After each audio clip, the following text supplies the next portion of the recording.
Bismillahirrahmanirrahim.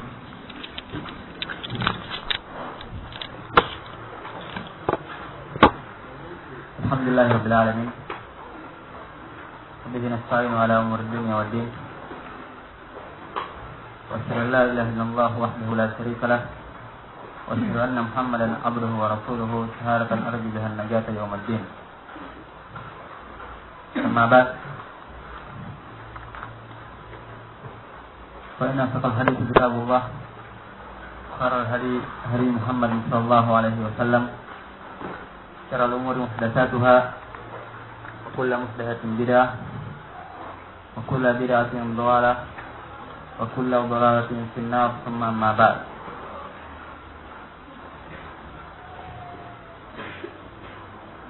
Pada pekan lalu kita sudah selesai menjelaskan tentang mana perkataan beliau kitab tauhid, penjelasan tauhid dan beberapa pembagiannya. Kemudian kata beliau rahimahullah, kitab tauhid wa qaulillahi ta'ala. Kitab tauhid wa qaulillahi ta'ala. Wa qauli bisa dibaca wa qaulillahi, bisa dibaca wa qaulullahi. Huruf lam pada kalimat qaul bisa di kasrah, bisa juga di dhammah. Bisa dibaca wa qaulillahi, bisa dibaca wa qaulullahi ta'ala. Kalau di kasrah maka ikut kepada tauhid. Kitabut tauhidi. Kalau lamnya di kasrah berarti takdirnya kitabut tauhidi wa kitabu qaulillahi. Gitu. Kitabut tauhid dan kitab tentang firman Allah Ta'ala ini. Itu kalau di kasrah. Kalau di dhammah maka tidak ada kaitannya. Dikatakan kitabut tauhid, kitab tentang tauhid. Kemudian qaulullahi ta'ala, dan Allah berfirman. Tidak ada kaitannya dengan sebelumnya kalau di dhammah. Dan kedua bacaan ini benar semuanya dari sisi bahasa. Kata beliau, qaulullahi ta'ala, dan firman Allah Subhanahu wa ta'ala, "Wa ma khalaqtul jinna wal insa illa liya'budun." Dalam surah Ad-Dzariyat ayat 56. Wa ma khalaqtul jinna wal insa, saya tidaklah menciptakan al jinna wal insa, jin dan manusia, illa liya'budun, kecuali untuk liya'budun, beribadah kepadaku. Nah, ini ayat dalam surah Az-Zariyat ayat 96. Beliau membuka kitab beliau dengan ayat ini. Di sini ada perkara yang unik untuk diperhatikan. Biasa ada pengarang kitab-kitab yang lainnya. Ketika mereka telah menyebutkan awal kitabnya, kadang sebelum masuk kepada isi pembahasan buku, dia berikan muqaddimah di depannya. Misalnya alhamdulillah nahmaduhu wa nasta'inuhu, alhamdulillah wassalatu wassalamu ala. Ini ada alhamdulillah kemudian salawat baru masuk pada isi buku. Kalau di sini kita tauhid langsung kitab tauhid wa qaulullahi ta'ala, langsung masuk kepada isi buku. Tidak diperantara dengan misalnya kitab tauhid, alhamdulillah wassalatu wassalamu, kemudian baru qaulullahi ta'ala. Tidak ada perantaranya. Jadi langsung disebutkan firman Allah Subhanahu wa ta'ala. Kenapa? Disebutkan oleh para ulama di antara latifah di sini, keunikannya bahwasanya cara kita sini dikatakan kitab tauhid, kitab at-tauhid. Jadi dia berbicara tentang at-tauhid. Kemudian tauhid ini siapa yang ditauhidkan? Yang ditauhidkan yang diinginkan di sini adalah Allah Subhanahu wa ta'ala. Dia yang ditauhidkan. Kemudian tentang tauhid ini, karena dia asalnya adalah perkara yang berkaitan dengan Allah Subhanahu wa ta'ala, perkara kita tidak tahu bagaimana asalnya mentauhidkan Allah. Maka Allah menurunkan Al-Quran menjelaskan bagaimana cara yang mentauhidkan saya. Begini caranya. Oleh karena itulah, karena semua yang saling berkaitan, beliau tidak memisahkannya. Jadi kitab tauhid, kitab tentang tauhid. Kemudian langsung disebutkan siapa yang ingin tauhidkan. Qaulullahi ta'ala. Kemudian disebutkan ayat yang menjelaskan tentang tauhid. Karena Allah menjelaskan tauhid kepadanya lewat Al-Quran. Maka dari adab seorang, dia tidak memisahkan antara kebenaran, siapa yang ingin dibenarkan, dan bagaimana caranya mengetahui kebenaran tersebut. Kitab Tauhid, Tauhid adalah kebenaran. Siapa menunjukkan kebenaran tersebut? Allah Ta'ala. Nah, kemudian Allah menjelaskan kebenaran tersebut dalam Al-Quran. Maka ini semua jelas satukan, tidak terpisahkan. Kitab Tauhid, Allah Ta'ala. Sama seperti yang Bukhari, ketika membuka kitabnya Sahih Al-Bukhari. Setelah Bismillahirrahmanirrahim, tidak ada khutbatul kitab, langsung hadis Umar bin Khattab, innamal a'malu binniyat. Kenapa? Karena ini kitabnya beliau kitab sunnah. Maka biasanya yang paling pertama kali diletakkan di awal kitab adalah Sahih sunnah, pemilik sunnah itu Nabi Sallam. Jadi langsung sabdanya beliau. Tidak ada muqaddimah di depannya. Demikian pula di sini. Berhubung karena kitabnya membahas tentang tauhid, maka tidak pantas kalau ada yang memisahkan antara kebenaran dengan cara menunjukkan kebenaran tersebut. Itu firman Allah Subhanahu wa taala. Maka langsung disatukan seluruhnya. Tidak ada kata pembuka. Dan ini dari Arab beliau rahimahullah taala terhadap tauhid. Jadi menunjukkan bagaimana dalamnya pengaruh tauhid ke dalam hati beliau. Sampai sebegini pemahamannya dalam masalah beradab dengan tauhid. Sampai dalam khilafah saja tidak dipisahkan seperti ini. Dan ini menunjukkan keajaiban pengaruh tauhid ke dalam hati seseorang. Dan menunjukkan kesempurnaan tauhid seseorang. Tak kala perkara-perkara seperti ini pun dia pentingkan dan dia lihat ukuran tauhid dari sisi lafaz seperti ini. Pengurusan ini dan itu dilihat. Apakah ada pengaruhnya dari sisi tauhid atau tidak? Apakah ada adat dari sisi tauhid atau tidak? Diperhatikan dengan detail-detailnya. Nah, maka ini hikmah di antara sebab beliau rahimahullah ta'ala tidak menyebutkan khutbah kitab di awal kitab tauhid ini. Kata beliau, firman Allah Subhanahu wa taala, "Wa ma khalaqtul jinna wal insa illa liya'budun." Tidaklah saya menciptakan jin dan manusia kecuali untuk menyembah kepadaku. Kita akan jelaskan dulu lafaz per lafaz dari ayat ini. Yang pertama, wa ma, waw, dan tidaklah, dan ma tidaklah. Khalaqtu, saya menciptakan. Al-khalaq, penciptaan yang diinginkan di sini adalah al-ijad ba'dal adam, mengadakan sesuatu setelah tidak adanya. Jadi setelah tidak ada, diadakan. Ini khalq yang diinginkan di sini. Itu mengadakan sesuatu yang sebelumnya dia tidak ada. Sebelumnya dia tidak ada. Dan ini dipertegas dalam firman Allah Subhanahu wa taala dalam surah Al-Insan ayat 1. Hal ata 'alal insani hinun minad dahri lam yakun syai'an madhkura. Bukankah telah datang kepada manusia suatu zaman yang ketika zaman itu mereka tidak pernah tersebut. Ini belum pernah tersebut. Mereka tidak belum tahu dan tidak punya pikiran sejauh itu, tidak menyangka bahwa nanti akan ada makhluk yang bernama manusia. Demikian pula iblis yang ketika itu hidup berdampingan dengan para malaikat. Tidak pernah menyangka akan nanti sesuatu akan ada manusia, makhluk yang bernama Adam. Maka awal pertama kali yang menciptakan yang ada di makhluk di dunia ini yang menyembah kepada Allah hanyalah iblis dan malaikat. Ketika itu manusia belum pernah tersebut. Kemudian Allah khalaqa, mengadakannya, menciptakannya.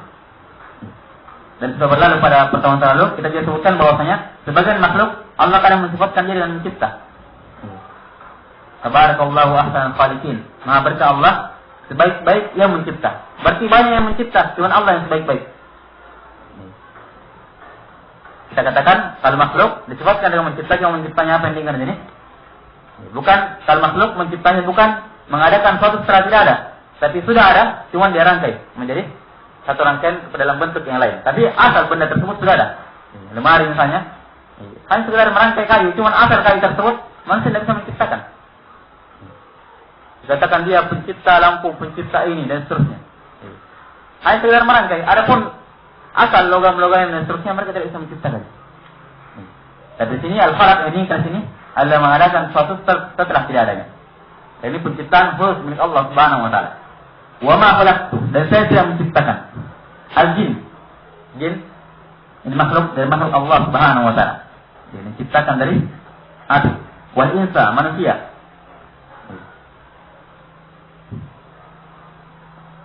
Makhluk diketahui diciptakan dari tanah. Di sini al-jin asalnya kalimat mufrad, kalimat tunggal. Begitu pula ins. Itu kalimat tunggal. Kalau bentuk jamaknya an-nas. Nah, kalau ins artinya satu orang manusia. Kalau nas artinya banyak orang manusia. Sekarang kalau kita lihat konteks ayatnya, wa ma khalaqtul jinna wal insa, saya tidaklah menciptakan jin dan manusia. Di sini jin dan manusia bentuk tunggal. Apakah dikatakan saya tidak menciptakan satu jin dan satu manusia? Tidak. Tapi yang diinginkan di sini ada seluruh jin dan seluruh manusia. Karena al-Islam dalam kalimat itu, al-jin dan al-ins, al-Islamnya dikenal dengan nama al-Islam lil istighraq. Artinya menenggelamkan seluruh jenis kata yang datang setelahnya. Sehingga artinya saya tidak menciptakan al-jin, seluruh jin, wal insa, seluruh manusia. Walaupun kalimatnya tunggal, cuma pakai Islam di depannya. Saya tidak menciptakan seluruh jin dan seluruh manusia tanpa terkecuali, menenggelamkan semua jenis jin, yang jahat, yang baiknya, yang kafir maupun yang mukminnya. Muslimnya pun, manusia pun seperti itu. Yang mukmin, yang kafirnya, muwahhid ataupun musyriknya, laki-laki wanitanya, seluruhnya, seluruh jin dan seluruh manusia. Illa liya'budun, illa kecuali. Ini pengecualian. Pengecualian yang melahirkan pengkhususan. Illa kecuali liya'budun, agar mereka beribadah kepadaku. Agar mereka beribadah kepadaku. Nah, ini ayat, kalau kita lihat dari konteksnya, tafsir dari kalimat penafian dan penetapan. Penolakan dan penetapan. Penolakan, penafiannya dalam kalimat wa ma khalaqtul jinna wal insa. Saya tidak menciptakan jin dan manusia. Betul-betul saya tidak ciptakan jin dan manusia. Dinafikan, Allah menolak, meniadakan semua maksud penciptaan jin dan manusia. Wa ma khalaqtul jinna wal insa. Saya betul-betul tidak menciptakan jin dan manusia dengan suatu sebab apapun. Ini asalnya, kalau yang di sini ayatnya, berarti Allah SWT tidak memiliki maksud. Harus sampai sini saja. Ini dulu dipahami dulu, penafian dulu. Jadi saya betul-betul tidak menciptakan jin dan manusia untuk satu maksud apapun juga. Untuk maksud ini maksudnya tidak ada. Saya tidak menciptakan jin dan manusia dengan satu maksud apapun juga.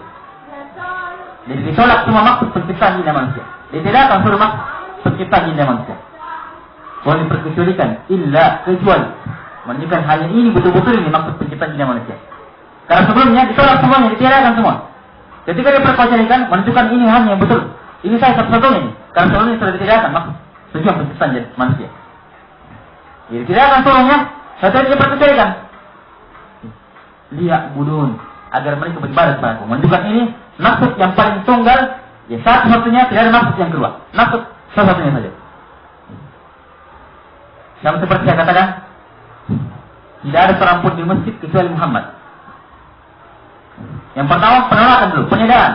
Tidak ada seorang pun di masjid, seluruh tidak ada. Jin, manusianya, laki-laki, perempuannya, setengah laki-laki, setengah perempuan tidak ada dalam masjid. Ditidakkan seluruhnya, betul. Kemudian illa kecuali Muhammad, kecuali Muhammad. Berarti dia sendiri, tidak ada yang lain. Kalau ditolak semuanya, ditidakkan semuanya, disuruh semuanya keluar, kecuali Muhammad. Sehingga lahirlah bentuk tauhid, penunggalan, pengesaan. Demikian pula di sini lahir ayat ini lahir pengesaan tentang maksud tujuan penciptaan manusia. Karena pengesaan itu, penunggalan itu akan lahir kalau ditidakkan dulu baru ditetapkan cuma satu. Ditidakkan dulu baru ditetapkan cuma satu. Saya tidakkan seluruh maksud tujuan saya menciptakan jin dan manusia, kemudian ditidakkan satu, ditetapkan kecuali untuk menyembah kepadaku. Sehingga lahir pengesaan, penunggalan terhadap apa maksud manusia dan jin diciptakan oleh Allah Subhanahu wa taala di muka bumi. Illa liya'budun. Kecuali untuk menyembah, beribadah kepada Allah. Nah. Kemudian al-ibadah, kecuali untuk beribadah kepada Allah. Al-ibadah asal katanya itu dari kata at-tadallul dan khudu', merendah dan khudu', menghinakan diri dan merendahkan diri. Ini ibadah. Oleh karena itulah semua pekerjaan-pekerjaan mukallaf yang diberikan taklim, pengembangan syariat, semua pekerjaan-pekerjaan mereka yang diberikan beban oleh Allah Subhanahu wa taala dinamakan ibadah. Kenapa? Karena mereka melaksanakan pekerjaan-pekerjaan itu dalam keadaan menghinakan dan merendahkan dirinya. Soal dikatakan ibadah kenapa? Karena itu pekerjaan dari Allah Subhanahu wa taala yang Allah tugaskan kepada mukallaf. Kemudian mereka melaksanakannya dalam keadaan merendah dan menghinakan dirinya. Maka dinamakan ibadah. Seandainya ada orang sholat, melaksanakan gerakan-gerakan sholat, tapi tidak ada perasaan merendahkan diri dan tunduk, bukan ibadah namanya, tertolak. Walaupun gerakannya gerakan sholat. Soalnya, ini sisi ibadah, pengertian ibadah dia dari sisi pelaksananya. Harus ada ini, tadallul wal khudu'. Makanya jalan yang sering dilalui dinamakan oleh orang Arab thariqul mu'abbad. Thariq, jalan yang diperhamba. Kenapa diperhamba? Karena dia sering diinjak-injak. Begitulah asalnya hamba. Diinjak, direndahkan, hina, tunduk di hadapan Allah Subhanahu wa taala. Maka manusia yang paling sempurna beribadah kepada Allah Subhanahu wa taala adalah orang yang paling rendah, paling hina, paling merendahkan diri dan paling menundukkan diri di hadapan Allah Subhanahu wa taala. Makanya Rasulullah adalah orang yang paling mulia. Karena beliau adalah orang yang paling rendah dan yang paling tunduk dan yang paling merendahkan diri dan menghinakan diri di hadapan Allah Subhanahu wa taala. Ini ukuran kebaikan seorang hamba. Baik. Ini ibadah. Nah, ibadah. Kemudian pengertian ibadah.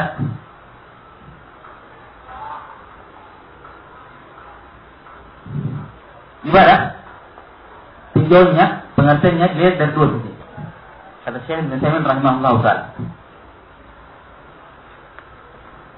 Yang pertama dilihat dari asal fiilnya, bentuk pekerjaannya. Kalau ibadah ditinjau dari sisi pekerjaannya, bentuk pelaksananya, ini ada pengertiannya sendiri. Sisi yang kedua, ibadah dalam artian apa yang dikerjakan, bentuk maf'ulnya. Nah, jadi kalau ibadah dipandang dari sisi apa yang dianggap ibadah, ini ada pengertian sendirinya. Tapi kalau bagaimana pelaksanaan ibadah, ini juga ada pengertiannya tersendiri. Paham dari sini? Sisi yang pertama, sama seorang, bagaimana caranya orang sehingga dianggap beribadah. Sisi yang kedua, apa-apa saja yang dianggap ibadah. Ini dua sisi memiliki pengertian yang berbeda. Dan saat antum paham ini, tidak akan pusing melihat perbedaan para ulama dalam menafsirkan ibadah. Karena kadang sebagian ulama menafsirkan ibadah dalam bentuk yang pertama, sebagian ulama menafsirkan ibadah dalam bentuk yang kedua. Tapi ada yang tidak bertentangan. Nah, adapun ibadah dalam bentuk yang pertama, yaitu bentuk cara pelaksananya. Ibadah itu kata Syekh Ibnu Utsaimin, inqiyadu awamir Allah wa ijtinabu nawahihi mahabbatan wa ta'dhiman wa tazallulan. Jadi hadal mana? Kata beliau, ibadah itu adalah melaksanakan ketaatan, melaksanakan perintah Allah Subhanahu wa taala, turun. Dan disebutkan yang mana itu perintah, karena isinya yang kedua nanti. Cuma sebutkan sekarang, laksanakan semua perintah Allah dan menjauhi larangan seluruh larangan Allah Subhanahu wa taala dengan ini yang ditekankan dalam makna yang pertama, dengan ada rasa mahabbatan, kecintaan, ta'dhiman, pengagungan, tadallulan, perendahan diri, penghinaan diri di hadapan Allah, di hadapan siapa yang dia sembah, di hadapan Allah Subhanahu wa taala. Ini itu dari pengertian yang pertama. Yaitu dia melaksanakan seluruh ketaatan, meninggalkan semua larangan dalam rangka dalam keadaan mencintai, mengagungkan, membesarkan, tunduk, patuh, merendahkan diri dan menghinakan dirinya di hadapan Allah Subhanahu wa taala. Ini ibadah. Maka kalau ada perasaan-perasaan seperti ini diarahkan kepada Allah Subhanahu wa taala, ini ibadah. Tauhid. Tapi kalau ada perasaan-perasaan seperti ini diarahkan kepada Allah Subhanahu wa taala, inilah kesyirikan. Mahabbatan, ta'dhim, tadallul, rendah, tunduk, patuh, mencintai, diarahkan kepada Allah Subhanahu wa taala, inilah bentuk kesyirikan ini. Apa ini? Contoh misalnya bersumpah dengan menggunakan saya nama Allah. Demi ini misalnya. Kalau sekedar diucapkan syirik asghar. Tapi kalau ada perasaan seperti ini ketika bersumpah, mencintai, membesarkan, mengagungkan, tunduk kepada siapa yang dapat bersumpah dengan Allah itu, ini syirik akbar. Kenapa? Menyerahkan ibadah kepada Allah Subhanahu wa taala. Bentuknya bentuk ibadah saja. Sudah bentuk ibadah. Ini patokannya jenis yang pertama. Itu ada mahabbah, ta'zim, at-tadallul, tunduk, merendah. Perasaan-perasaan seperti ini, kapan diarahkan kepada selain Allah Subhanahu wa taala, syirik. Dalam beribadah. Ini? Yang mana kecintaan ini, ketundukan ini, penghinaan ini akan melahirkan ketaatan terhadap perintah dan menjadi terhadap larangan. Kalau ada orang seperti ini keadaannya, datang ke dukun. Dukun perintahkan ini, larang dari ini, pantangannya ini, laksanakan ini, datangkan ini. Kemudian dia laksanakan perintahnya, dia larangnya dengan betul-betul karena takut, tunduk, merendah kepada ini, dukun ini. Ini sudah beribadah, ini bentuk kesyirikan. Bentuk kesyirikan. Pada jenis yang pertama. Jadi ibadah melalui tinjauan cara pelaksananya, bagaimana melaksanakannya, ini caranya. Melaksanakan semua perintah, menjauhi seluruh orang, dilandasi dengan perasaan cinta, tunduk, takut, merendah, membesarkan siapa yang memerintahkan tersebut. Itu Allah Subhanahu Wa Taala. Itu yang kedua, pengertian ibadah dan bentuk yang kedua, yaitu maf'ulnya. Apa saja itu yang merupakan ibadah. Nah inilah pengertian yang ma'ruf kita dengar dari pihak tulisan Ibnu Taimiyah. Disebutkan di awal kitab Al-Ubudiyah. Ismun jami'un likulli ma yuhibbuhu Allah wa yardahu min al-aqwal wal a'mal adh-dhahir wal batinah. Ibadah itu apa sih ibadah? Ismun jami'. Dia ada satu kata yang mengumpulkan likulli, segala sesuatu, semuanya. Ma, apa-apa yuhibbuhu Allah wa yardahu. Apa yang Allah cintai dan Allah ridhai. Minal aqwal, apakah itu berupa perkataan-perkataan, wal amal, apakah perbuatan adh-dhahira yang nampak, al-batinah, ataupun yang batin, yang tidak nampak, yang dalam hati. Ini pengertian ibadah tinggi dari sisi yang kedua, yaitu apa saja yang dilaksanakan sehingga teranggap itu ibadah. Ini ibadah itu adalah segala sesuatu yang Allah Subhanahu Wa Taala cintai dan Allah ridhai. Itu saja pengertiannya. Pokoknya ada sesuatu yang cintai, ada yang Allah ridhai, itu ibadah. Apakah itu perkataan yang zahir maupun tersembunyi, perkataan lisan atau perkataan hati, amalan, apakah amalan lisan, amalan anggota tubuh atau amalan hati. Pokoknya dicintai dan diridhai oleh Allah, maka itu adalah ibadah. Saya katanya, dicintai, diridhai, itu ibadah. Apa saja, ucapan, dalam hati, perbuatan, pokoknya dicintai dan diridhai, ibadah. Sekarang masalahnya, bagaimana cara kita tahu Allah mencintai perbuatan ini, Allah meridhai perbuatan ini? Banyak cara bisa diketahui. Kadang Allah perintahkan langsung. Kalau Allah perintahkan langsung berarti Allah cintai, karena Allah memerintahkannya.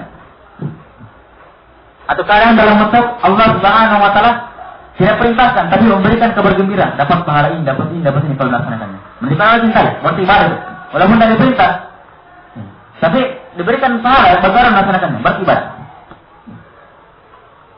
Sekarang ibadah, kadang Allah mengkhabarkan dalam bentuk diancam kalau meninggalkan ini, dan disebabkan dengan sifat-sifat kejelekan kalau meninggalkan perbuatan ini. Ini juga mana ibadah? Ini juga mana ibadah? Menunjukkan Allah cintai, karena Allah tidak inginkan hamba meninggalkan ini. Makanya diancam jangan sampai dia meninggalkannya. Ini pengertian ibadah. Maka semua hadis dari tauhid Allah Subhanahu Wa Taala, salat, puasa, zakat, haji, azan, membaca Al-Quran, memandangkan iqamah, menghafalkan hadis, melangkahkan kaki ke masjid, tersenyum kepada saudaranya muslim, menyingkirkan dulu jajanan, semua ibadah. Kenapa? Semua dicintai dan diridhai oleh Allah Subhanahu Wa Taala. Paham ya? Kalau tetap itu ibadah, maka tidak boleh dipalingkan kepada Allah Subhanahu Wa Taala. Kalau dipalingkan, berarti menyerahkan ibadah kepada Allah. Maka kalau ada orang yang azan untuk Allah Subhanahu Wa Taala, sama saja kalau berdoa kepada Allah Subhanahu Wa Taala. Kenapa? Sama-sama ibadah, tidak ada yang membedakannya. Ada orang menyembelih untuk Allah Subhanahu Wa Taala, sama saja kalau dia salat untuk Allah Subhanahu Wa Taala. Sama-sama ibadah seluruhnya. Kalau dipalingkan ini kepada Allah Subhanahu Wa Taala pada dia ibadah, maka sama saja kalau dia laksanakan kesyirikan yang lain. Mengucapkan la ilaha illallah, berzikir, bertasbih, atau tawakal, takut, merendah, bersedekah, menyumbang, mewakafkan sesuatu. Ini semua bentuk-bentuk ibadah. Ibadah harta, ibadah badan, ataupun ibadah yang menggabungkan antara keduanya, seperti haji, badan dan harta. Semuanya. Nah, kalau tetap itu adalah ibadah, maka tidak boleh dipalingkan kepada Allah Subhanahu Wa Taala. Nah, kalau kesyirikan bisa masuk pada sholat, maka kesyirikan bisa masuk pada sembelih. Kalau kesyirikan bisa masuk pada doa, maka kesyirikan bisa masuk dalam membaca Al-Quran. Karena sama-sama ibadah seluruh. Dari bisa mengeluarkannya. Kesyirikan bisa masuk pada tawakal dan takut, maka kesyirikan juga bisa masuk dalam menyingkirkan dulu dari jalan. Semua ibadah. Kesyirikan bisa masuk dalam apa namanya? Mahabbah, kecintaan kepada Allah Subhanahu wa taala. Demikian pula kesyirikan bisa masuk pada tersenyum kepada saudara yang muslim. Semua ibadah. Bisa masuk semua kesyirikan. Sepanjang ini ibadah pun kecil, bisa masuk ke situ. Bisa masuk kesyirikan di situ. Kalau dibandingkan kepada Allah Subhanahu wa taala. Ada sini kita lihat bagaimana luasnya itu konsep ibadah. Bagaimana luasnya itu bentuk-bentuk ibadah. Oleh karena itu seorang muslim harus mempelajari betul-betul setiap bentuk-bentuk ibadah ini. Agar jangan sampai dia tergelincir menyerahkan ibadah kepada Allah Subhanahu wa taala dalam keadaan dia tidak mengetahui. Saya kira ini dulu. Insyaallah kita lanjutkan di Nah, sudah kita jelaskan secara umum makna dari firman Allah Subhanahu wa taala, "Wa ma khalaqtul jinna wal insa illa liya'budun." Dan saya tidaklah menciptakan seluruh jin dan seluruh manusia kecuali hanya untuk agar mereka menyembah kepadaku. Liya'buduni. Asalnya ayat itu ya'buduni, ada ya-nya di bawah, ada ya-nya di belakang. Cuma ya-nya dihapuskan. Makanya nunnya diharapkan kasrah, ya'buduni gitu. Tapi dalam bahasa Arab asalnya tidak ada itu nun diharapkan kasrah dalam fi'il mudhari seperti ini. Makanya dikasih kasrah untuk menunjukkan adanya ya yang hilang. Ya'buduni, yaitu agar mereka beribadah kepadaku. Dan telah kita jelaskan bentuk rincian dari mana ibadah tersebut. Kemudian kata beliau rahimahullah, atau kata Allah Subhanahu wa taala, illa liya'budun, agar mereka liya'budun, beribadah kepadaku. Sekarang apa makna beribadah yang diinginkan di sini? Nah, apakah sekedar beribadah atau ada makna yang lebih dalam daripada sekedar beribadah yang diinginkan dalam ayat ini? Kalau Allah menerangkan bahwasanya Allah Subhanahu wa taala tidaklah menciptakan jin dan manusia, bahkan langit dan bumi sebagai fasilitas buat mereka kecuali untuk agar mereka beribadah, ya'budun, agar mereka beribadah. Ini satu sisi. Tapi di sisi lain ditemukan bahwasanya ada orang-orang miskin yang juga beribadah kepada Allah Subhanahu wa taala. Ya. Baik. Nusus dari Al-Qur'an dan hadis Rasulullah adanya ibadah, bentuk ibadah dari orang-orang musyrikin. Adanya bentuk sebagian bentuk ibadah pada orang-orang musyrikin. Pada orang-orang musyrikin ada bentuk nazar. Beribadah. Umar bin Khattab bernazar untuk i'tikaf di Baitul Maqdis ketika dia masih jahiliyah. Menunjukkan ada juga ibadah i'tikaf oleh orang musyrikin. Orang musyrikin ada bentuk doa, berdoa kepada Allah Subhanahu wa taala. Bahkan sebutkan dalam satu ayat, "Fa idza raqibu fil fulki da'ullaha mukhlishina lahu-din." Kalau mereka naik ke atas darat, ke atas lautan, naik kapal, kemudian digoncang oleh ombak, badai dan seterusnya, da'ullaha mukhlishina lahu-din. Mereka berdoa kepada Allah, mengikhlaskan ibadah hanya untuk Allah Subhanahu wa taala. Kemudian ada haji. Mereka sa'i antara Safa dan Marwah. Ada talbiyah dari manasik-manasik haji. Ada memuliakan tamu, memberikan pakaian, menepati janji. Ini semua bentuk-bentuk ibadah. Ada bentuk-bentuk ibadah di kalangan orang-orang musyrikin. Kalau begitu apa yang diinginkan di sini? Atau maksudnya kalau begitu orang musyrikin telah menetapkan, telah melaksanakan apa tujuan penciptaan mereka? Nah, tidak. Karena diinginkan dengan ya'budun untuk beribadah di sini bukan sekedar beribadah. Bukan sekedar beribadah. Karena perlu diketahui bahwa orang musyrikin di zaman Rasulullah SAW itu juga melaksanakan ibadah. Dengan dalil-dalil yang kita sebutkan tadi. Ada bentuk ibadah mereka menyembah kepada Allah Subhanahu wa taala. Bahkan di sebagian keadaan mereka sanggup mengikhlaskan ibadah tersebut mohon insyaallah. Di sebagian keadaan saja. Ketika jawab darurat, ketika genting, mereka sanggup bertauhid kepada Allah Subhanahu wa taala. Tapi kata Allah, "Falamma najjahum minal barri idza hum yusyrikun." Nah, kalau kami selamatkan mereka sampai ke daratan, kalau digoncang tadi ombak di lautan, kami selamatkan dia ke daratan, kembali buat syirik lagi. Artinya mereka sanggup untuk bertauhid kepada Allah Subhanahu wa taala, tapi pada bagian keadaan itu pada keadaan genting. Adapun dalam keadaan lapang, mereka berbuat kesyirikan. Dan ini kita orang tidak cukup. Kalau begitu orang musyrikin bukan hanya sanggup beribadah, tapi di sebagian keadaan mereka sanggup bertauhid kepada Allah Subhanahu wa taala. Tapi apakah dikatakan mereka sudah melaksanakan ayat ini? Sudah masuk dalam kategori ayat ini? Melaksanakan tujuan penciptaan mereka? Belum. Mereka masih dihukumi musyrik, diperangi oleh Rasulullah SAW. Disuruh ucapkan la ilaha illallah, menunjukkan la ilaha illallah bukan sekedar beribadah, bukan sekedar mengikhlaskan kepada Allah, bukan sekedar bertauhid di sebagian keadaan saja. Tapi la ilaha illallah ibadah yang diinginkan dalam ayat ini adalah bagaimana mereka mentauhidkan Allah Subhanahu wa taala, menyembah kepada Allah Subhanahu wa taala dan meninggalkan semua sembahan selain Allah Subhanahu wa taala, kapan dan di mana saja. Dalam keadaan lapang maupun dalam keadaan terjepit, di dalam masjid maupun di luar masjid. Kapan dan di mana saja. Oleh karena itulah ayat liya'budun ini ditafsirkan oleh para ulama dengan banyak penafsiran. Di antara dua penafsiran yang paling mendekati, tafsir yang pertama tafsirnya Ibnu Abbas, atau tafsir yang Mujahid, yang dikutip oleh Syekhul Islam Ibnu Taimiyah, illa liya'budun, maksudnya illa li'amurahum wa nahahum. Kecuali untuk beribadah kepada Aku, maksudnya di sini kecuali agar saya perintahkan mereka dan saya larang mereka. Jadi saya tidak menciptakan jin dan manusia dengan satu maksud apapun juga, kecuali agar saya suruh mereka. Saya perintah, saya larang. Itu saja yang saya ciptakan mereka. Kata Allah Subhanahu wa taala. Saya tidak punya maksud apa-apa menciptakan mereka, kecuali agar saya suruh mereka, saya larang mereka. Itu saja tujuan saya. Lihat bagaimana ini? Mana ayat ini? Betul-betul menunjukkan fungsi tujuan manusia diciptakan oleh Allah Subhanahu wa taala, bukan untuk yang lain. Sekedar untuk diperintah, disuruh oleh Allah Subhanahu wa taala. Laksanakan perintah, dia larang. Tidak ada maksudnya lain. Sama dengan firman Allah Subhanahu wa taala, ayahsabul insanu an yusraka sudah. Apakah manusia mengira dia akan ditinggalkan sudah sia-sia belaka, diciptakan sia-sia belaka? Ketika diciptakan dia yusraka. Dia ditinggalkan sudah sia-sia belaka tanpa ada maksud dan tujuan. Seperti medan ternak. Kata Imam Syafi'i, la yu'mar wa la yanha. Tidak diperintah dan tidak dilarang. Apakah mereka dibiarkan diciptakan, kemudian setelah itu dibiarkan begitu saja tidak diperintah dan tidak dilarang? Ini mana ayat yang pertama.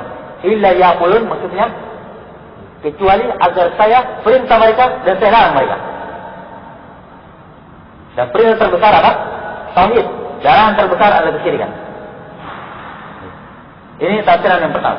Tafsiran yang kedua, ini juga tafsiran yang kuat yang disebut oleh Syekh Muhammad Ibn Abdul Wahhab dalam Al-Ushul Thalatha.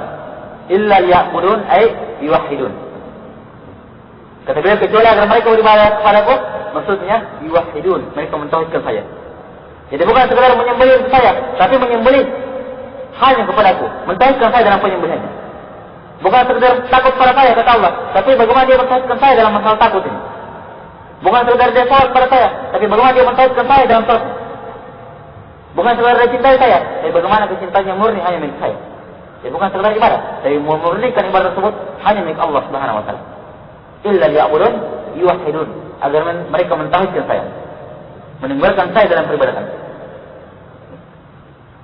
meninggalkan saya dalam seluruh ibadahnya, dan setelah berlalu apa itu ibadah seluruhnya yang dicintai dan diridhai oleh Allah Subhanahu wa taala. Itulah ibadah diserahkan hanya kepada Allah Subhanahu wa taala. Nah, baru masuk dalam kategori adil, illa liya'budun, agar mereka menyembah, beribadah, mentauhidkan saya. Nah, ini ayat yang pertama. Jadi dari sini jelas menunjukkan inti penciptaan jin dan manusia dan bagaimana pentingnya tauhid ini. Bahwasanya tauhid ini adalah maksud tujuan manusia tersebut diadakan dan diciptakan oleh Allah Subhanahu wa taala. Dan maksud ini pula, karena ini pula lah Allah Subhanahu wa taala memerintahkan mereka dan melarang mereka. Jadi ini dua penafsiran berkaitan. Yang satu mengatakan kecuali saya perintah dan saya larang mereka. Yang satu mengatakan agar mereka mentauhidkan saya. Menunjukkan perintah dan larangan tidak keluar dari nilai tauhid. Perintah Allah salat tidak keluar dari nilai tauhid. Perintah Allah untuk berwudu tidak keluar dari nilai tauhid. Perintah Allah untuk menyingkirkan dari jalanan tidak akan keluar dari nilai tauhid. Berkaitan. Ini perintah dan larangan. Maka perintah tidaklah Allah Subhanahu wa taala memerintahkan suatu dari perintah yang paling besar sampai perintah yang paling kecil kecuali tujuannya untuk menyempurnakan tauhid. Dan tidaklah Allah melarang suatu dari larangan yang paling besar sampai larangan yang paling kecil kecuali pasti itu akan merusak tauhidnya. Makanya larang. Makanya Allah. Ini maksud tujuan mereka. Diperintah untuk menyempurnakan tauhidnya, dilarang untuk menjaga jangan sampai tauhid tersebut sertifikat dengan perkara-perkara yang bisa merusak. Nah, kalau kita sudah paham ayat ini, ya betul-betul akan nampak hakikat keberadaan kita di muka bumi. Bahwasanya betul-betul waktu dan waktu yang Allah Subhanahu Wa Taala berikan kepada kita berupa umur tidak keluar, tidak boleh digunakan secara untuk maksud ini. Karena ini adalah yang penciptaan kita. Kapan seorang menggunakan umurnya, waktunya, waktu kosongnya, waktu luangnya keluar dari mana? Iya, belum ini beribadah kepada aku, maka berarti telah menyia-nyiakan umur yang Allah berikan kepada dia. Dan akan dimintai pertanggungjawaban apakah yang telah melaksanakan tugas tersebut atau tidak. Ini maksud mereka diadakan. Waktu itulah mereka diberikan umur, mereka diberikan kecerdasan, kepintaran, kekuatan agar mereka sanggup melaksanakan ya abulun ini untuk beribadah kepada Allah. Oleh karena itulah baik muslim dan muslim yang sempurna adalah bagaimana aktivitas hidupnya seluruhnya tidak keluar dari makna ibadah. Nah, dan ini perkara selanjutnya yang kita bahas, yaitu bahwasanya seorang muslim hendaknya mengharapkan semua amal yang sehari-hari, dari amal yang sifatnya agama ataupun amal yang sifatnya keduniaan, diarahkan kepada makna ibadah, agar dia tidak keluar melenceng dari makna tujuan dia diciptakan. Karena benda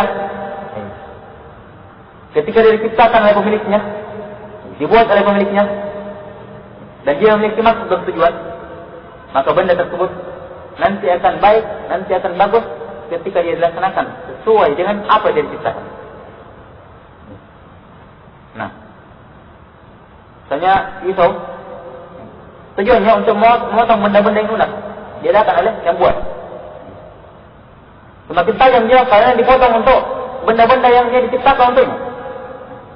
Tapi kapan dipakai selain tujuannya, diciptakan, diadakan pisau ini memotong benda-benda yang keras, besi atau batu dan seterusnya, pasti pisau ini akan rusak dengan kerusakan yang besar ataupun sedikit, besar maupun kecil, nampak atau tidak nampak, cepat atau lambat pasti akan rusak. Kenapa? Keluar dari tujuan penciptanya. Ini diakali seluruhnya. Nah, gunakan akal seperti ini untuk memahami ayat ini, bahwa Allah menciptakan manusia, Allah mengadakan manusia untuk beribadah. Tujuannya, maka manusia akan semakin baik sekali dia beribadah. Tujuan penciptanya, semakin sempurna dia sekali dia beribadah. Dan kita sudah jelaskan tadi, Rasulullah adalah manusia yang paling sempurna peribadahannya, manusia yang paling mulia di sisi Allah, manusia yang paling ditinggikan oleh Allah Subhanahu Wa Taala, dan manusia yang paling mendapatkan kemuliaan dan keutamaan yang luar biasa. Kenapa? Karena dia sempurna dalam jenjang ibadah. Sempurna dalam jenjang ibadah, yang paling ibadah adalah tujuan yang dia diadakan. Maka seorang muslim, kalau dia semakin beribadah, semakin berada dari tujuan penciptanya, maka dia akan semakin baik dan semakin sempurna dia sebagai manusia. Sebaliknya, kapan dia keluar dari tujuan penciptanya, melenceng, ada 1 menit dalam hidupnya keluar dari makna penciptaan ibadah ini, makna tujuan dia diadakan, maka pasti rusak dia.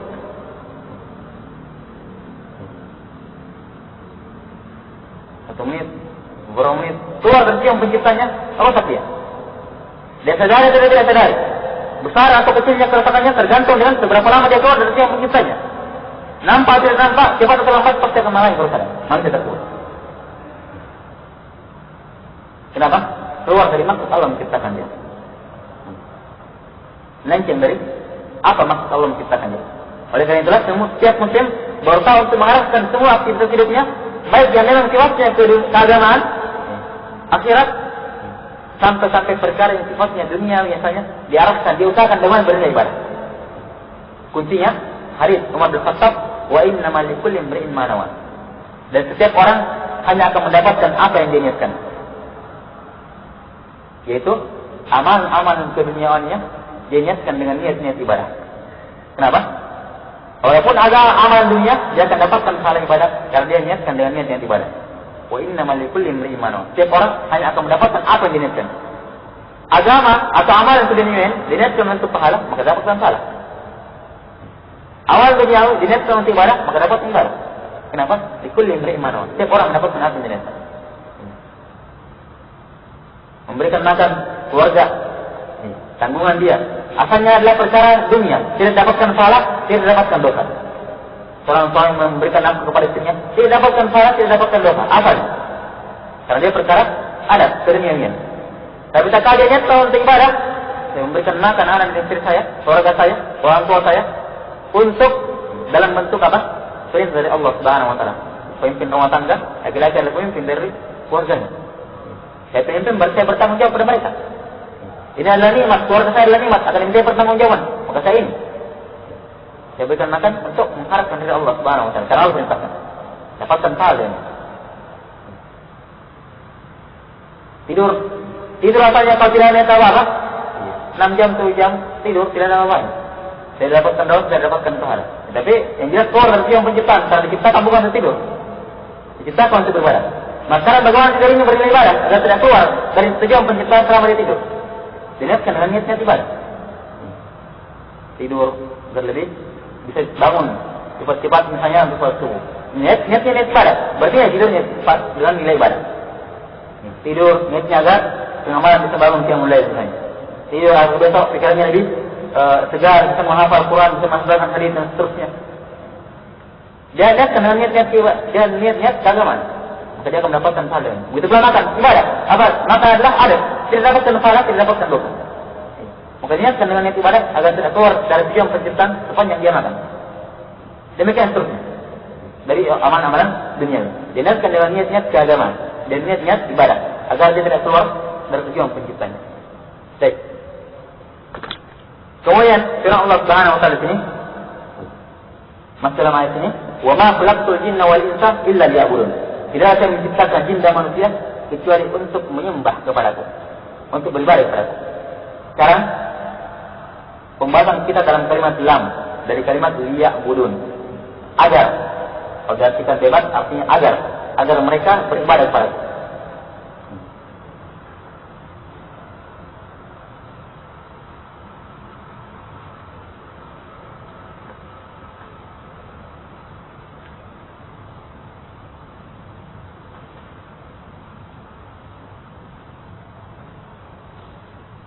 Sebagian orang-orang yang menyimpang dari kalangan orang-orang tasawuf, orang-orang tarekat menggunakan ayat ini berdalilkan bahwa semua makhluk sekarang sedang menyembah, sedang beribadah.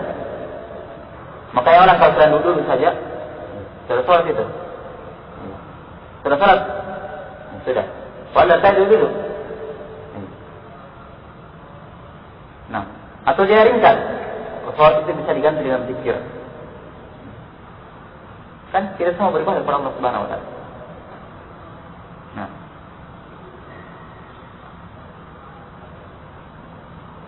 diganti seluruhnya.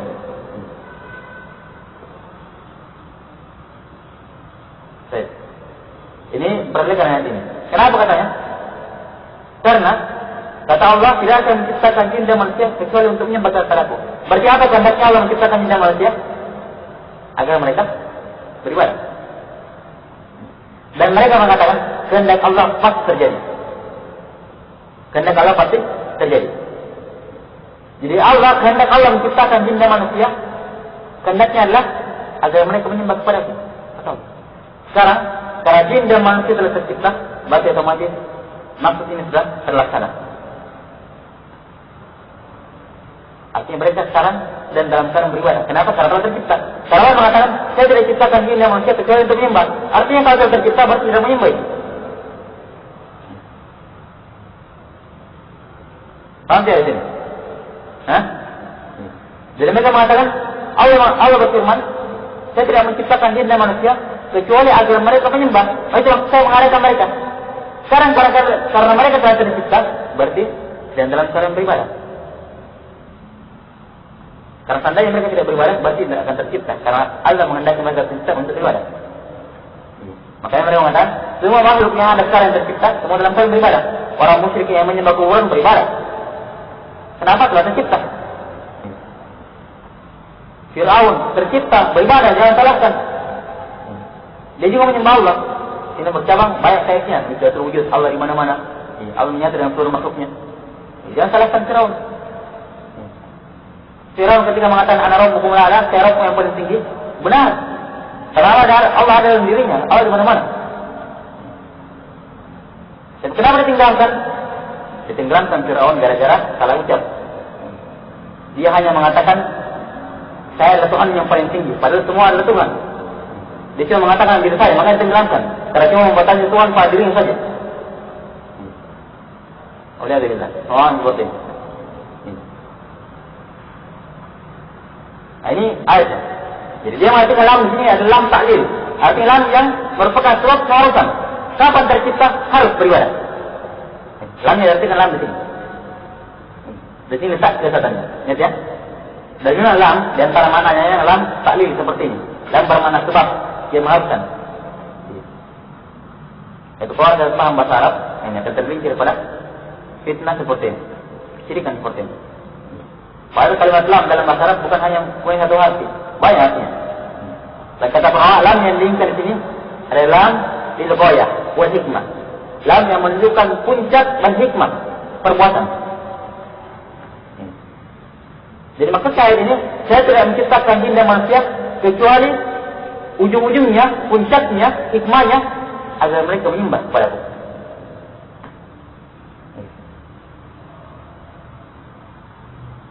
Sekarang dua Islam, ada lam taklil, ada namanya lam yang pertama namanya lam taklil, ini yang dipakai oleh orang-orang tarekat tasawuf dan lainnya, yang sini ada mereka. Dan lam yang kedua lamul ghayah wal hikmah. Ini diterapkan oleh Ahlussunnah wal Jamaah ini. Perbedaannya, kalau lam taklil, lam taklil, lam yang menunjukkan sebab, yang menunjukkan akibat. Saya tidak lagi menciptakan jin dan manusia kecuali akibatnya agar mereka menyembah kepadaku. Ini menurut tafsiran mereka. Jadi ada sebab. Apa sebabnya? Allah menciptakan jin dan manusia. Apa akibatnya? Mereka menyembah kepadaku. Nah, kapan ada sebab? Pasti ada akibat, kata mereka. Jadi kapan ada sebab? Itu tercipta.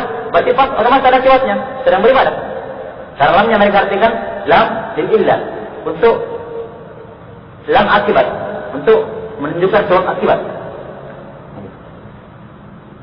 Nah, kalau lam seperti ini maknanya, maka kapan sebab terjadi, maka pasti akibatnya. Kapan ada sebab, maka pasti akan ada akibat. Saya contoh misalnya, inkasarat, inkasar al-kul liharati syams. Seperti perkataan orang Arab, inkasara al-kul. Gelas itu inkasara, terpecah. Li, karena sebab harati syams, panasnya matahari. Jadi ada gelas pecah karena matahari. Nah, sekarang tahu gelas ini pecah, apa sebabnya? Sebabnya karena panasnya matahari.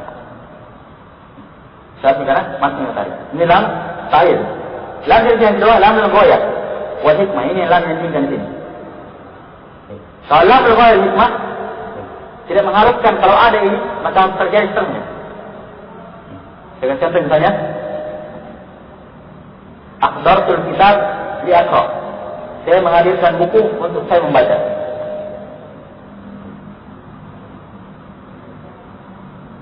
Tapi ketika saya menghadirkan buku, apakah pasti saya membaca? Bukan tentu. Saya cuma mengucapkan seperti itu. Kenapa? Karena maknanya saya menghadirkan buku, tujuannya, puncak-puncaknya, hikmahnya agar saya membaca.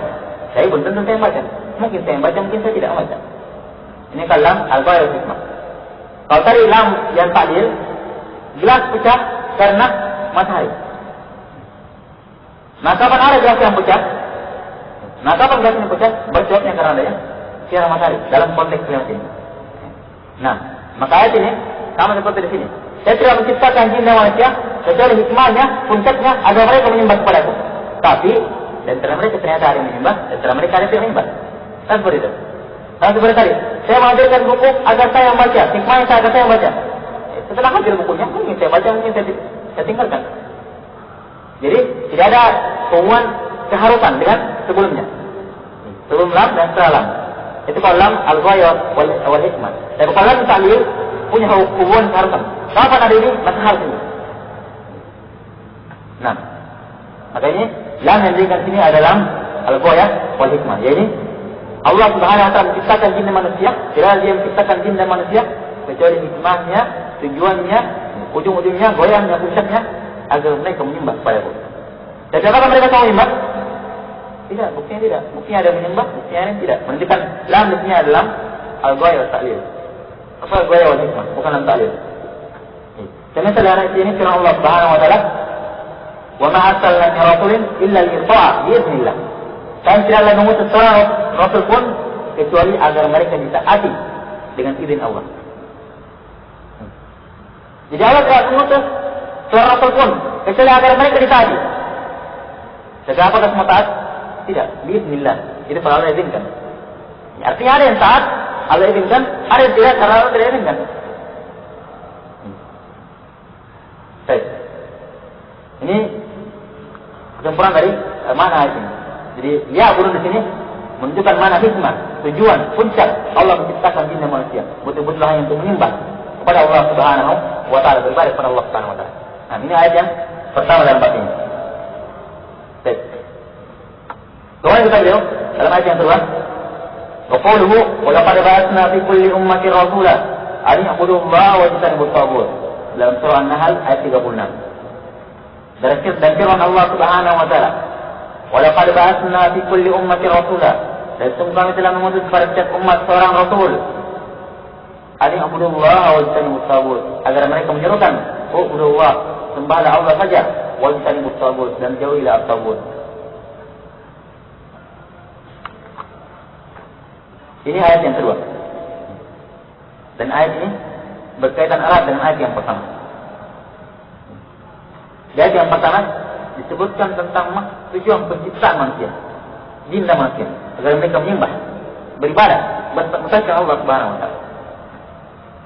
Ayat yang kedua ini menjelaskan tentang jalan untuk mengetahui bagaimana cara menyembah Allah. Jalan untuk bagaimana cara mentauhidkan Allah Subhanahu wa taala. Itu dengan mengikuti para rasul. Makanya Allah mengutus rasul.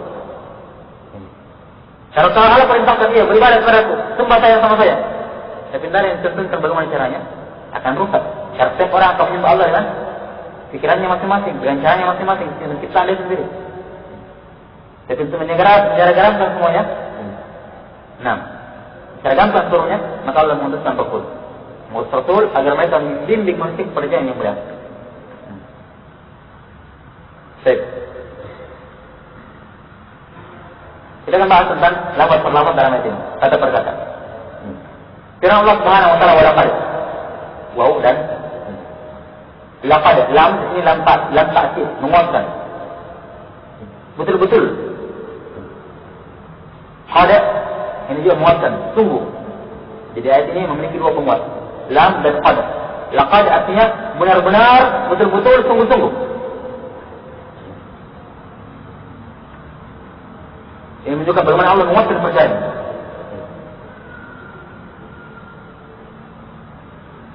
Sekarang Allah Subhanahu wa taala mengatakan kepada hamba, "Wahai hambaku, perhatikan betul-betul ayat ini." Kenapa? Sampai Allah datangkan dua penguat. Sekarang kalau seandainya tidak ada ayat ini, tidak ada kalimat laqad, langsung saja ba'atsna fi kulli ummati rasulah. Kami telah mengutus kepada setiap umat rasul. Benar atau tidak? Percaya tidak Allah mengutus kepada setiap umat rasul? Percaya, kenapa? Karena Allah yang berfirman. Itu kalau tidak ada kalimat laqad ini. Jadi karena pentingnya percaya ini, Allah tambahkan laqad di firman-Nya. Betul-betul, sungguh, saya telah mengutus untuk memperkuat betul ini. Ba'atsna, kami telah mengutus fi kulli ummatin, pada setiap umat. Umat yang diinginkan di sini adalah pengikut para anbiya, pengikut kelompok manusia.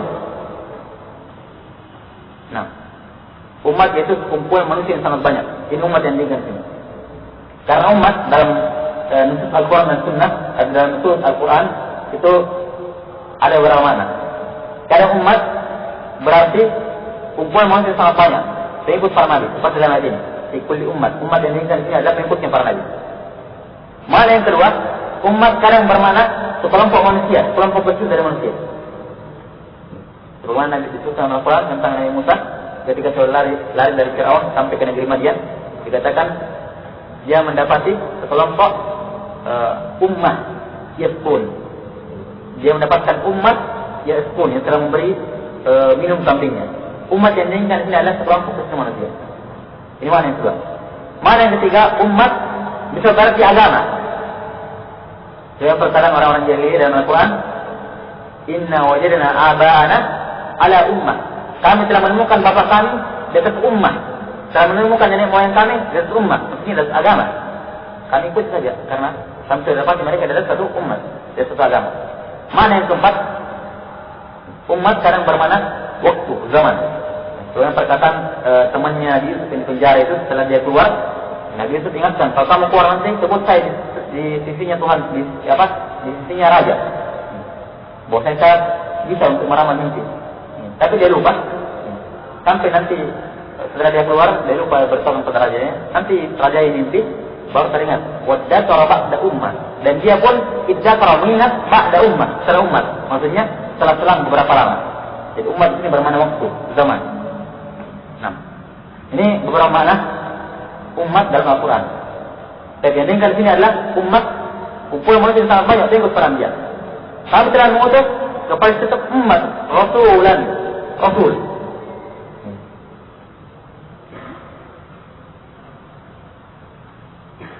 Baik, Rasul adalah laki-laki yang diberikan wahyu oleh Allah Subhanahu wa taala dengan risalah baru dan diutus kepada kaum yang menentang. Itu pengertian Rasul. Menurut pendapat yang paling kuat di kalangan para ulama. Laki-laki yang diberikan wahyu oleh Allah Subhanahu wa taala dengan risalah yang baru, dan diutus kepada kaum yang menentang. Rasul. Kalau Nabi, perbedaannya antara Nabi dan Rasul. Kalau Nabi, laki-laki yang diberikan wahyu oleh Allah Subhanahu wa taala dengan hanya melanjutkan risalah Rasul sebelumnya. Jadi bukan risalah baru, hanya melanjutkan risalah sebelumnya. Dan diutus kepada kaum yang sudah beriman. Nah, secara umum perbedaan antara Nabi dan Rasul ada dua. Ini dikutip oleh Syekhul Islam Ibnu Taimiyah. Perbedaan yang pertama, kalau Rasul dapatkan risalah baru. Kalau Nabi hanya melanjutkan risalah Rasul sebelumnya, itu ada. Perbedaan yang kedua, kalau Rasul diutus kepada kaum yang menentang, masih musyrik. Kalau Nabi diutus kepada kaum yang sudah beriman. Hasil didikannya para Rasul. Sudah beriman dia, meninggal Rasul, diutus Nabi. Itu bedanya. Adapun yang dikatakan tafsiran kalau Nabi itu diberikan wahyu kemudian tidak disuruh menyampaikan, kalau Rasul itu diberikan wahyu kemudian diperintahkan untuk menyampaikan, ini pengertian yang kurang cocok. Ini perbedaan yang kurang cocok. Karena Nabi juga diperintahkan untuk menyampaikan. Nah, wa ma arsalna min qablika min rasulin wala nabiyyin. Kami tidaklah mengutus sebelum engkau wahai Rasulullah, baik para rasul maupun nabi. Mendikan nabi juga diutus. Nah, karena ummatan wahidah, faba'atsallahu nabiyina mubasysirina wa mundzirin. Dulunya manusia itu satu, maka Allah mengutus nabi. Awal nabi mubasysirina wa mundzirin, memberi kabar gembira dan memberi peringatan. Menunjukkan nabi juga mendakwai, memberikan peringatan dan memberikan kabar gembira. Nah, kalau nabi katakan memberikan wahyu itu sendiri, itu salah. Ini pengertian yang paling benar yang disebutkan tadi. Nah, jadi Muhammad Rasul, risalah baru. Nabi Isa Rasul. Nah seterusnya. Nabi Musa Rasul, Nabi Nuh Rasul, Nabi Ismail Rasul. Nabi dia lain seperti Nabi Khidir. Nabi bukan Rasul, Nabi saja. Atau misalnya Yahya alaihissalam, Nabi tapi bukan Rasul. Nah, dan kayaknya juga Idris alaihissalam, ini Nabi bukan Rasul, dan banyak. Itu perbedaannya. Karena semua hanya melanjutkan risalah Nabi sebelumnya. Baik. Kemudian katakan tikul umat Rasulah, kepada setiap umat Rasul. Ini tidak menunjukkan bahwa satu umat satu Rasul, tidak. Karena satu umat Allah utus lebih dari satu Rasul, bahkan sampai puluhan Rasul. Sebagaimana Bani Israel.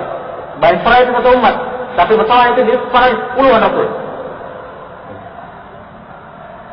Allah mungkin sementara itu ratusan. Karena Rasul mengatakan, karena Bani Israel yasusuhum nabiyuhum. Allah Bani Israel dia dipimpin oleh nabi-nabi mereka. Kullama mata nabiyyin, setiap kali satu orang nabi mati, Allah ikutkan lagi nabi setelahnya, itu lagi nabi yang baru. Makanya Bani Israel sejak Nabi Musa Yang kita tahu ya, Nabi Nabi Musa, Nabi Khidir, kemudian ke belakang Nabi Yahya, Nabi Zakaria, Nabi Yakub. Bukan Nabi Yakub. Zakaria, Nabi Yahya, sampai Nabi Isa. Nabi Isa ini Nabi terakhir dari Bani Israel. Di Nabi Musa sampai Nabi Isa. Ini semua Nabi Bani Israel. Satu umat tapi banyak rasul dalamnya. Nah, jadi tidak mahalkan satu umat satu rasul. Saya mungkin satu umat ada beberapa rasul dalamnya. Nah, jadi disebutkan walaqad, dan sungguh betul-betul kami telah mengutus pada umat rasulan. Anibudullah, agar mereka menyembah hanya kepada Allah Subhanahu wa taala. Beribadah hanya kepada Allah. Wajtanibut tagut. Ijtanibu artinya dari kata janib, sisi. Jadi jauhkanlah saya, jadikanlah saya antara saya dan antara tagut fi janib. Dua sisi yang berlawanan. Jadi Allah tidak mengatakan ubudullaha wasruku dan tinggalkan tagut. Tidak. Tapi katakan wajtanibu, karena ini menunjukkan makna jauh dan sejauh-jauhnya. Makna janib sama seperti orang logam. Ini namanya janib, tapi namanya janib. Bagaimanapun letakkan tidak akan ketemu ini. Dua isinya. Mari dengan wajib ibu tagut, itu jadikanlah dirimu satu sisi dan tagut di sisi lain yang tidak akan pernah ketemu. Jadi lebih dalam maknanya, lebih keras larangnya daripada sekedar dikatakan tinggalkan tagut. Utruk tagut tidak. Dengan ujtan ibu, jauhilah dengan sejauh-jauh. At-tagut penafsiran di kalangan para ulama yang terkenal ada dua penafsiran. Yang pertama penafsiran Imam Malik rahimahullahu taala, kata Imam Malik, tagut kullu ma ubida min dunillahi wa huwa radin. Semua yang disembah selain Allah Subhanahu wa taala dalam keadaan dia ridho. Dalam keadaan dia ridho. Jadi beliau kaitkan ada pembalasan yaitu ridho. Artinya kalau ada yang disembah tapi tidak ridho, berarti bukan tagut. Paham ya? Kalau dia disembah, kalau dia ridho untuk disembah, maka dia tagut. Itu kalau dia ridho, maka bukan tagut. Seperti Nabi Isa disembah oleh orang Nasrani, bukan tagut. Kenapa? Karena tidak senang, tidak ridho. Begitu pula Uzair, dikatakan anaknya Allah, disembah oleh orang Yahudi. Uzair orang yang saleh, tidak ridho, jadi dia akan sembah. Maka Uzair ini sembahnya orang Yahudi tidak boleh dengan tagut, tapi orang saleh. Ada bagaimana Nabi Muhammad mendapatkan tawasilah kepada beliau, minta syafaat kepada beliau ketika beliau telah meninggal. Ini menyembah Nabi, tapi Nabi tidak ridho, tidak boleh dikatakan Nabi tagut. Nah ini, jadi harus kalau dia ridho. Para dukun-dukun, nah, tagut disembah dia dan dia ridho, bahkan dia merintah ke manusia. Nah, ini penafsiran yang pertama. Penafsiran yang kedua, penafsirannya Ibnu Qayyim rahimahullah taala, dan ini lebih lengkap. Kata beliau tagut kullu ma ubida, kullu matbu'in au ma'budin au muta'in. Ibnu Qayyim mengatakan tagut itu adalah kullu ma tajawaza bihi al-'abdu min ma'budin au matbu'in au muta'in. Kata beliau, tagut itu adalah kullu ma tajawaza bihi al-'abdu, segala sesuatu yang hamba melampaui batas dalam masalah itu. Melampaui batas dari kedudukan dia sebagai hamba tentunya. Jadi hamba lewat batas dari kepada dia sebagai hamba. Min ma'buin, apakah dia disembah, atau makbuin, atau dalam keadaan dia diikuti, atau mutain, atau karena dia ditaati. Paling makbuin, apa ada hamba disembah, tagut. Kalau dia ridho. Kemudian matbu diikuti. Asalnya sebagian hamba ada yang boleh diikuti, ya. Pemerintah, para ulama boleh diikuti. Tapi kapan lewat batas? Tagut. Maka diikutkan oleh beliau tadi pembatasan. Setiap perkara yang hamba melampaui batas. Artinya kalau ada hamba diikuti tapi tidak melampaui batas, bukan tagut. Ini tidak melampaui batas dari keluarga dia sebagai seorang hamba, bukan tagut. Atau musa ditaati, pemerintah ditaati, orang tua ditaati, lebih dari keluarga dia sebagai hamba, maka dia tagut. Tapi kalau ditaati orang tua, pemerintah ditaati, cuma dia hamba, maka tidak apa-apa, bukan tagut. Nah, baik. Maka dari dua ini, penafsiran ini bisa digabungkan antara keduanya. Bisa dikatakan bahwa saya tagut itu adalah segala sesuatu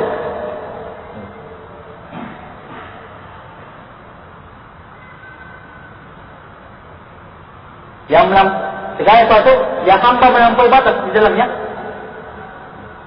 Apakah dalam bentuk dia disembah, atau dia ditaati, atau dia diikuti, ditambahkan dari pengertian Imam Malik, wa huwa radin, tapi dia dalam keadaan ridho. Artinya walaupun dia diikuti dengan berlebih-lebihan diikuti, tapi dia sendiri tidak ridho, bukan dikatakan takut. Tapi hampa bahasan dia ridho, dia ngajak. Nah, makbul. Kalau makbul, ini tidak ada patokannya, tidak ada kaitannya. Kapan disembah manusia, ini otomatis keluar dari batasnya. Takut. Takut. Makbul, dia diikuti. Saya diikuti misalnya para ulama. Para ulama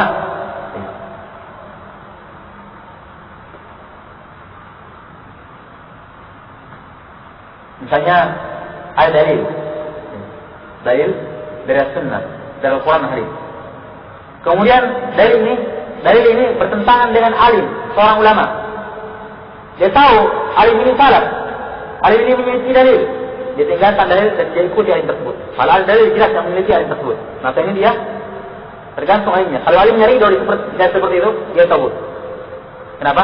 Dia ikuti dalil batas daripada seorang hamba. Alim memang asalnya bisa diikuti, tapi batas seorang hamba itu supaya dia tidak memiliki dalil. Dia ikuti pimpinannya, tokohnya, pendirinya ini dan itu. Dia tahu memiliki dalil, tapi tetap dia ikuti. Sabut. Kalau dia ridho untuk diperlakukan seperti itu. Nah, hadis ini yang sahih. Dan ini pendapat jumhur ulama. Tapi pendapat pemimpin kita, pendiri kita seperti ini. Nah, kita hargai pendapat ini. Kita dipakai. Ini jelas-jelas, nampak. Ada bentuk mutlak, pemerintah.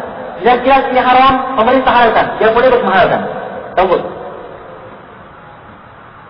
Jelas dalilnya ini adalah halal, pemerintah haramkan. Dia haramkan juga. Ini tahu. Kalau dia ridho, kalau pemerintahnya ridho. Kalau tidak, maka tidak. Nah, dan ini tahu. Segala yang disembah dengan Allah Subhanahu Wa Taala dalam bentuk ditaati, diikuti dan seterusnya. Dalam keadaan dia ridho. Dan kita diperintahkan untuk mengkafir tahu. Dan ini inti ajaran Islam ini.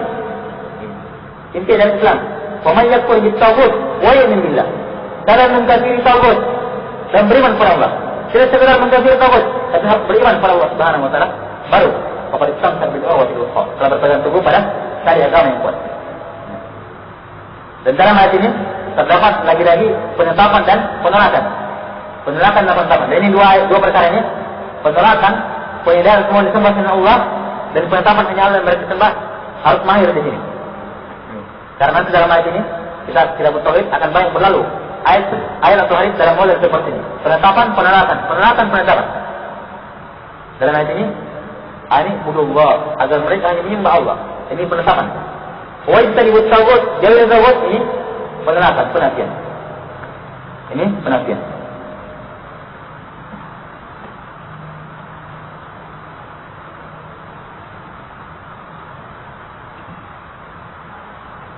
Baik. Dan di sini ayat ini Allah SWT turunkan untuk memutuskan hujjah bagi manusia. Karena Allah mengatakan laqad betul-betul sungguh setelah mengutus pada setiap umat Rasul. Sehingga apa? Tidak ada lagi hujjah bagi para manusia pun setelah terutusnya para Rasul. Maka tidak ada lagi hujjah pada hari kiamat ketika dia berbuat dosa. Ya Allah, kita tahu itu dosa. Ya Allah, saya tidak tahu itu kesyirikan. Ini mematahkan prinsip konyol dari sebagian orang. Saya tidak mau belajar agama. Kenapa? Karena kalau saya tahu haram, saya berdosa nanti saya laksanakan. Saya akan tidak berdosa kalau melaksanakan dosa tanpa tahu. Saya tidak mau belajar tentang ini. Oh, jangan dulu, saya tidak mau dengar, saya belum sanggup laksanakan. Ini, nah, dari hujjah seperti itu. Dari kiamat, dari katakan, kenapa kamu mau kesyirikan? Ya Allah, saya tidak tahu, ternyata itu kesyirikan. Saya terima. Kenapa? Saya terus Rasul. Rasul telah terutus lengkap seluruhnya. Alkitab, Al-Quran, dan Sunnah telah turun seluruhnya. Maka tidak ada orang yang tahu tentang masalah agama. Tidak ada orang yang bodoh tentang masalah agama. Kecuali orang yang tidak mau mencari. Orang yang tidak mau membaca. Tidak mau mendengar. Tidak mau bertanya. Dan tidak ada dalil, tidak ada hujjah bagi orang seperti itu. Saya tidak tahu kalau tidak pernah bertanya. Tidak usah, tidak pernah bertanya. Tidak pernah membaca. Tidak pernah membaca. Nah, makanya walaupun mungkin dia tidak disiksa gara-gara dosa itu, karena dia melaksanakan dosa yang tidak tahu itu dosa, mungkin dia tidak disiksa gara-gara dosa itu. Tapi dia disiksa gara-gara kenapa kita tidak tahu itu dosa. Padahal Al-Quran telah turun, Rasul telah turun. Kenapa kita tidak tahu itu dosa? Lain halnya kalian tinggal di hutan belantara. Dan karena apa itu agama? Ya mungkin ada bentuk-bentuk ulur dengan bentuk rincian di kalangan para ulama. Mungkin. Tapi kalau hidup di kota, di negeri Islam, tidak tahu masalah agama, bukan sudah. Untuk boleh dalam satu perkara agama. Karena katakan wala pada betul-betul sungguh kaum telah maut pada setiap umat Rasul. Sehingga dari lagi udur-udur yang lebih terima nanti di akhirat kelak. Soal melaksanakan kesalahan, cipta dan kesalahan tersebut. Kenapa bisa tidak tahu itu kesalahan? Nah, baik. Dan sebutkan sini ya. Allah memerintahkan setiap umat memungut setiap umat Rasul. Tentunya Rasul ketika Allah setiap umat punya banyak tugas, ya kan? Punya banyak tugas. Mengatur ini, memerintahkan melarang ini. Dan kita kalau dari semua tugas itu hanya satu yang disebutkan menunjukkan yang paling penting dari seluruh tugas para nabi Rasul. Arifullah wa istaniqut tawud. Sembah Allah dia tidak tahu. Dan ini bantahan kepada sebagian orang-orang yang berpemahaman bahwasanya ada sebagian nabi-nabi yang Allah utus kepada setiap kepada salah satu kaum hanya untuk memperbaiki sisi ekonomi saja. Seharusnya sudah beres sebenarnya, cuma ekonomi yang beres. Atau apa namanya? Ini kaum ini disiksa bukan gara-gara berbuat syirik katanya, tapi gara-gara menyisi nabinya dalam masalah fikih ini. Siapa ini? Seperti misalnya Nabi Suhaib. Nabi Suhaib kalau kita lihat di Al-Quran itu jarang disebutkan atau jarang sekali disebutkan secara rinci tentang tauhid. Yang disebutkan dalam kisah Suhaib itu hanyalah kaumnya mengurangi timbangan. Mengurangi timbangan, kemudian Allah turun siksa. Allah turunkan siksa. Bukan si Allah menyiksa gara-gara dia curang dalam timbangan, tidak. Tapi karena syirik sekaligus mengurangi timbangan. Demikian pula kaum Nabi Lut. Disebutkan dalam Al-Quran kan mereka melaksanakan homo. Mereka liwat, berbuat liwat, homo, laki-laki dan laki-laki. Jarang atau mungkin Allah tidak pernah sebutkan dalam Al-Quran tentang perbuatan syirik mereka. Turun siksa. Apakah mereka disiksa gara-gara orang mengatakan mereka disiksa bukan gara-gara syirik, tapi gara-gara ini? Ini salah. Mereka disiksa semua umat, tidak seorang pun umat, satupun umat dari dahulu sampai sekarang disiksa kecuali karena mereka berbuat kesyirikan. Tambah dalam masyarakat itu. Tapi apa yang disiksa gara-gara syirik? Gara-gara kesyirikan. Jadi paham yang mulai berkembang. Dikembangkan oleh orang-orang yang katanya cendekiawan, internet dan seterusnya. Katanya ini umat terdahulu itu bukan disiksa gara-gara syirik, tapi gara-gara ini liwat, yang ini mengurangi timbangan, yang ini. Jadi kan kita sebutkan dalam Al-Quran tentang dosa kesyirikannya, bukan berarti mereka tidak berbuat kesyirikan. Karena ayat ini tegas, setiap umat dituntut untuk tauhid. Menunjukkan setiap umat itu syirik. Makanya harus utus, makanya Allah utus Rasul.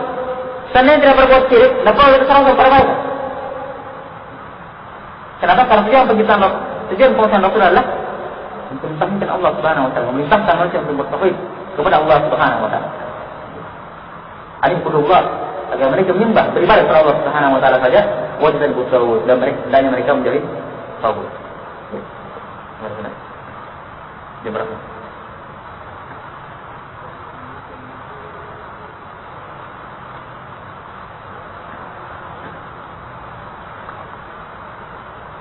Sanggup menghafal dua ayat kan?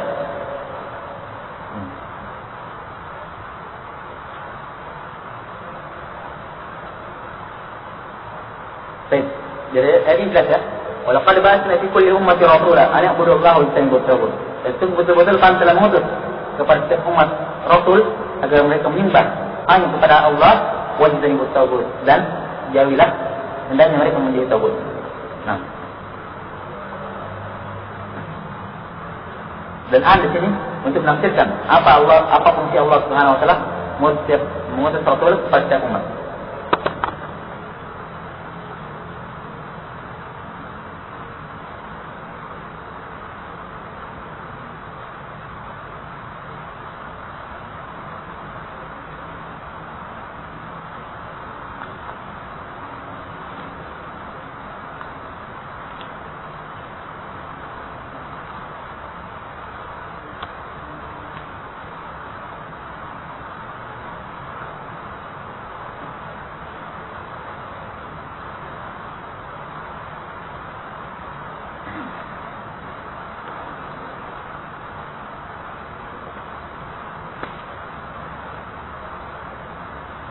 sekian saja dulu. Ini sudah diberikan keringanannya, doanya. Sebenarnya saya tambah 3 nih.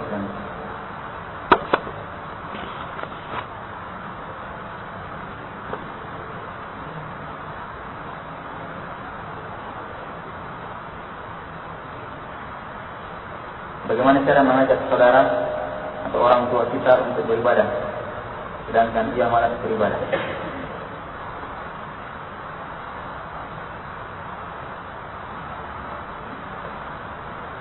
Iya, caranya banyak macam. Apakah dia langsung yang mengajak bicara dengan orang tuanya, saudaranya? Dia langsung mengajak bicara, memberikan mau gitu peringatan, mengingatkan dia.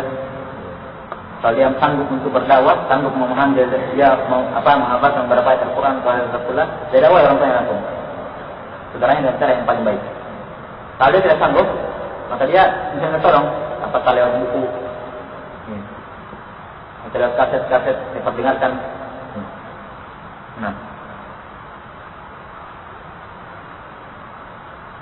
ini sebenarnya cara. Banyak dalil yang menunjukkan tentang kafirnya seseorang atau keluarnya seseorang dari keislaman dalam melakukan suatu perkara tertentu. Apakah hal ini dalil umum atau dalil khusus? Lalu bagaimana kaidahnya menetapkan suatu hukum bila perbuatan tersebut dilakukan oleh seseorang dalam kelompok masyarakat?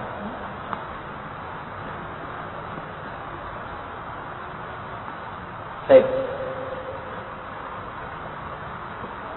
Tentang beberapa amalan yang datang dari hadis atau Al-Quran, diancam kalau berbuat seperti ini, maka kafir, keluar dari Islam misalnya. Nah, kalau kalimat keluar dari Islam ini tegas menunjukkan amalan itu memang mengkafirkan. Kalau kalimat keluar dari agama, tapi kalau kalimat kafir, syirik, atau dikatakan bukan dari golongan kami, ini tidak secara mutlak artinya pengkafiran, tidak. Karena kalimat kafir dalam syariat ada 2 bentuk. Ada kafir besar, ada kafir kecil. Artinya tidak mengeluarkan dari agama. Misalnya, hadis man halala bi ghairillahi faqad kafara wa asyrak. Siapa yang bersumpah dengan menggunakan selain nama Allah telah kafir atau musyrik. Apa yang dinamakan kafir musyrik di sini? Bukan artinya kafir keluar dari agama, tapi kafir kecil, yaitu melaksanakan syirik asghar. Tidak keluar dari agama, cuma melaksanakan syirik asghar. Jadi butuh dilihat juga amalannya. Nah, butuh dilihat amalannya dulu, butuh dilihat perincian. Yang jelas kaidahnya, semua dosa-dosa besar, semua dosa-dosa besar itu tidak mengkafirkan, kecuali kalau dia melaksanakan dalam keadaan menghalalkan. Dihalalkan dosa-dosa, makanya baru keluar dari agama. Tapi kalau dosa besar dilaksanakan dalam keadaan dia tahu itu dosa, maka tidak mengkafirkan. Walaupun di dalam dalil, maka dia tidak mengkafirkan. Tapi kalau di dalam dalil, dalam hadis ada perkataan kafir, nah kafir yang ringkas itu adalah kafir kecil. Arti kata yang syirik, maka syirik yang ringkas itu adalah syirik kecil. Arti kata yang berbuat dosa ini, walaupun dosa besar, kalau dikatakan kekal dalam api neraka, maka maksudnya sini bukan kekal selama-lamanya, tapi tinggal dalam jangka waktu yang sangat lama. Bukan kekal seterusnya, bukan. Karena pelaku pembunuhan tidak kekal dalam api neraka, bukan musyrik, bukan kafir. Masuk neraka cuma tinggal lama di dalamnya. Jadi butuh lihat dulu setiap perbuatan itu. Tidak ada patokan khusus di sini. Butuh lihat semua dari dalilnya. Satu persatu diberikan hukum. Kemudian setelah ada hukum tersendiri, misalnya setelah nampak itu hukumnya adalah syirik kecil atau kufur kecil, dilihat lagi ini hukum umum, tidak boleh diberlakukan orang-orang langsung. Dilihat apa orangnya tahu atau tidak, orangnya bodoh atau tidak, orang ini punya dalil lain mungkin atau tidak. Butuh rincian. Dan misalkan seorang yang bertanya, kalau mau bertanya tentang hukum-hukum seperti ini, jangan mengglobalkan. Dirinci. Kalau ada satu perkara, kejadian kita mau tetapkan hukumnya, usahakan bertanya dengan rincian, dengan rincian. Yang sampai kita memberikan hukum umum, kemudian memiliki dengan keadaan sebenarnya.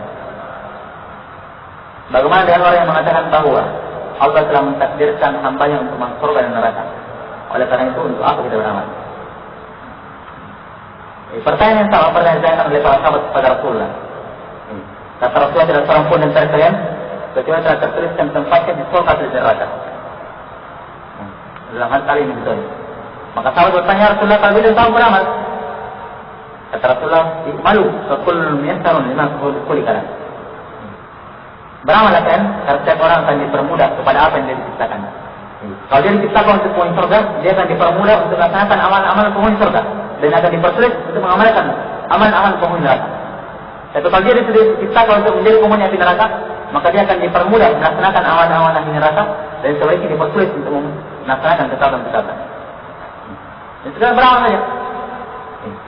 Itu yang kedua, dari mana kamu tahu tempat di surga atau neraka? Kalau tempat di neraka, baru kita bilang ini tidak untuk beramal. Kalau yang tahu tempat di neraka. Siapa tahu tempat di surga, kemudian kamu mau neraka gara-gara tidak beramal? Ini tidak usah kita beramal. Kalau sudah ditentukan. Kira-kira jangan sampai mungkin tempat di surga, cuma gara-gara tidak beramal, pindah ke neraka. Jadi ini perkara tidak ada dari di sini. Nah, Allah memberikan hidayah kepada siapa yang dikehendakinya. Di mana kita bisa melihat sisi kemahaadilan Allah Subhanahu wa taala. Dari banyak sisi. Yang sisi yang besar-besarnya, Allah memberikan hidayah kepada orang itu karena Allah melihat pantas orang yang mendapatkan hidayah. Dan ketika Allah mengucapkan seorang, Allah tahu betul orang yang tidak pantas diberikan hidayah. Ada tidak? Justru tidak ada kalau Allah memberikan hidayah kepada seluruh manusia, kemudian ternyata di antara mereka ada tidak pantas mendapatkan hidayah. Tidak ada sama seperti itu. Nah, dan Allah menyatakan, Alaihissallahu bi'a'lam bisyakirin. Bukan kalau Allah lebih tahu tentang orang yang bersyukur. Bukan kalau lebih tahu tentang orang yang bersyukur. Ya ini orang yang kalau Allah berikan sesuatu dia akan bersyukur. Allah kalau berikan nikmat hidayah orang ini bersyukur. Allah tahu kalau ini diberikan nikmat hidayah dia akan bersyukur. Allah sudah tahu seluruhnya. Makanya ini diberikan hidayah, ini tidak diberikan hidayah. Kenapa? Karena Allah tahu dia ini bersyukur, ini tidak. Maka tidak perlu diberikan. Itu adil. Nah, itu keadilan.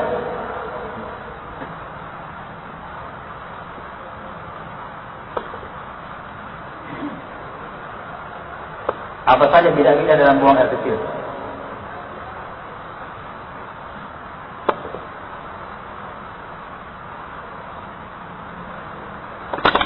Allah, ini dari air kecil.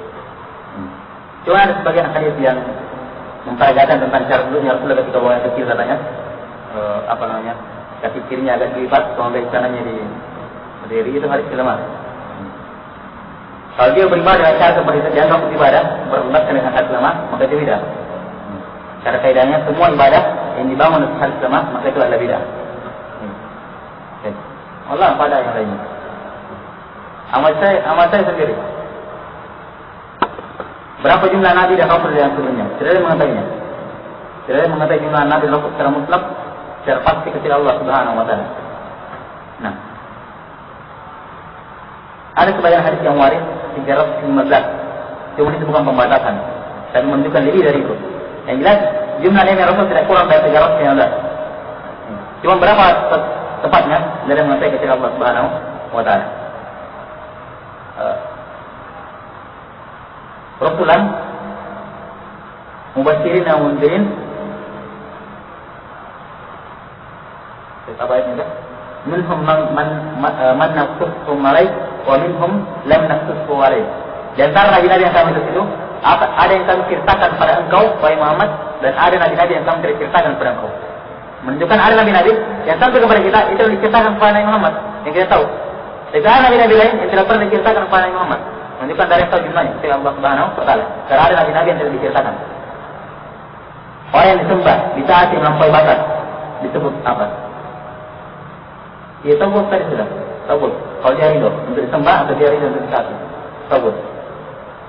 Apakah dosa orang yang berbuat syirik namun dia melaksanakan salat, dosanya diampuni karena salatnya? Ya tidak. Justru salat yang terhapus gara-gara syiriknya. Syirik hanya bisa terhapus dengan taubat. Qul ya ibadiyalladzina asrafu ala anfusihim la taqnatu min rahmatillah innallaha yaghfiru dzunuba jami'an. Katakanlah wahai hamba yang melampaui batas, jangan pernah putus asa dari rahmat Allah, sesungguhnya Allah mengampuni segala dosa. Nah, jadi taubat sebelum meninggal itu jangan satu-satunya lepas untuk menghapuskan dosa kesyirikan. Tanpa itu, maka kesyirikan yang akan menghancurkan seluruh amal. Ana sering mendapat pertanyaan, bagaimana keadaan orang-orang Nasara? Apakah harus disalahkan mereka yang tumbuh dan besar dalam keluarganya, yang mereka doktrin tentang agamanya? Apakah mereka akan dihukum oleh Allah? Iya. Disalahkan karena kita syirik. Allah menyaksikan mereka, kenapa kita tidak salahkan mereka? Disalahkan dan mensyirikkan mereka, disalahkan dan kekecilan mereka. Itu hukumnya dunia. Dunia disalahkan, dikafirkan, dikatakan musyrik, dikatakan kafir. Nah, apa hukumnya di akhirat? Hukumnya di akhirat, kalau memang dia kalau dia sudah pernah dengar tentang agama Islam, tahu bagaimana agama Islam, maka ini kafir, masuk dalam api neraka kalau dalamnya. Tapi kalau memang dia tidak pernah dengar tentang Islam, apa itu Islam, bagaimana itu Islam, negeri kafir, betul-betul kafir, tidak pernah tersentuh masuk sedikit pun informasi tentang Islam. Sama seperti orang hidup di hutan lahir sampai meninggal di situ, tidak pernah dengar tentang agama Islam. Nah, maka ini ada ujian bagi dia di akhir kelak, yaitu akan diberi kepada dia seorang rasul, seorang utusan. Kemudian utusan ini mengatakan masuk kalian semua ke dalam api neraka, ke dalam api. Siapa yang masuk ke dalam api itulah masuk surga, dan siapa yang menolak masuk ke dalam api itulah masuk neraka. Ini ujian seperti di akhirat berlaku untuk beberapa orang. Yang pertama, ini orang kafir yang tidak pernah tersentuh dengan Islam, saya pun juga. Atau dia kenal Islam, tapi dapatkan penggambaran sebaliknya. Seperti sekarang Islam seperti teroris dan sebagainya. Ada yang didapatkan Islam gambaran jelek, tidak mau Islam gara-gara ini. Ini juga sebab dalam mengatakan diberikan uzur. Ini juga akan diuji di hari kiamat dan sebagainya. Hal ini cuma di akhir apa hukumnya? Kafir. Apa dunia? Hukumnya kafir. Tidak boleh dilakukan. Di dunia dihukum kafir. Di akhirat ini diuji dia. Dapat Islam, oh Islam itu begini-begini, oh jihadnya Islam. Padahal tidak seperti itu. Dan dia bisa diberikan uzur nanti di akhir salat. Di fitnah dan fitnah seperti itu. Tapi di dunia kafir orangnya, dihukum kafir. Ini orang yang pertama. Orang yang pernah dengar Islam. Orang yang kedua, anak-anak orang kafir yang meninggal sebelum balik. Meninggal sebelum balik kan belum kena apa-apa asalnya. Orang yang ketiga, ahli fatrah. Ahli fatrah ini adalah orang yang hidup di sela-sela zaman kenabian. Misalnya antara Nabi dan antara Nabi Muhammad itu kan ada selama waktu tidak ada Nabi di situ. Ini namanya zaman fatrah, vakumnya kenabian. Nah, orang yang hidup di zaman itu tidak tersentuh oleh dakwah Nabi Isa, tidak pula mendapat dakwah Nabi Muhammad. Ini ahli fatrah diuji masuk dalam kategori itu. Yang keempat, ahlul a'raf. Ahlul a'raf ini adalah orang yang seimbang antara kebaikan dan kejelekannya seimbang. Masuk surga atau masuk neraka? Ini kan seimbang. Ini masuk di al-a'raf namanya. Ini 4 golongan akan diuji semuanya oleh Allah dengan fitnah seperti itu. Dia itu seorang rasul disuruh masuk ke dalam api. Siapa yang masuk di antara mereka masuk surga, dan siapa yang tadi taati rasul untuk masuk ke dalam api, maka dia masuk neraka. Bagaimana dengan puasa dan Kamis? Kalau hanya Senin saja atau Kamis saja? Apakah sudah bisa dikatakan dengan puasa dan Kamis? Kalau Senin saja pasti puasanya, Kamis saja pasti puasa Kamis. Yang kalau membahas penamaan, saya harus puasa apa? Puasa dan Kamis. Caranya tidak dikenal. Mungkin kami tidak puasa, tidak apa-apa, saudara penamaan. Atau orang yang mengaku utusan Nabi atau malaikat dapat dihukum kafir, dan bagaimana menyelesaikan masalahnya? Iya, orang yang mengaku Nabi setelah Nabi Muhammad, setelah mentahnya Rasulullah SAW, kafir keluar dari Islam. Datang padanya malaikat, mengaku ketemu malaikat, kafir keluar dari Islam. Nah, mengingkari beberapa ayat dalam Al-Quran dan hadis Rasulullah SAW. Dan menyatakan bahwa Nabi adalah Khatamun Nabiin. Khatamun Nabiin, untuk para Nabi.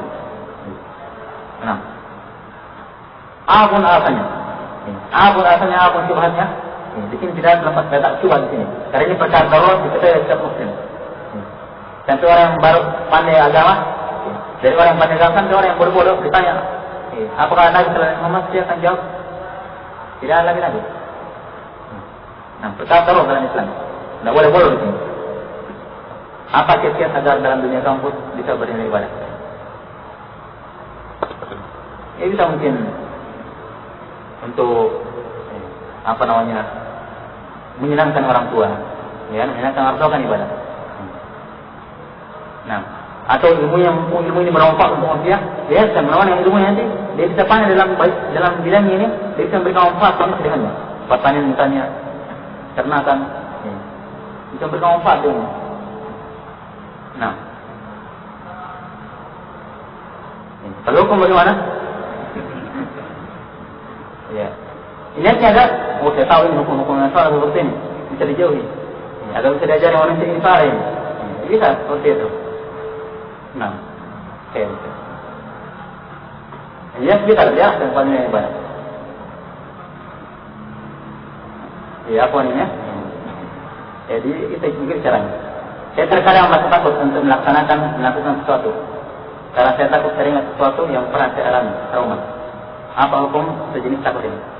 Kalau trauma seperti ini, Allah alam, masuk dalam kategori takut tabiat, boleh.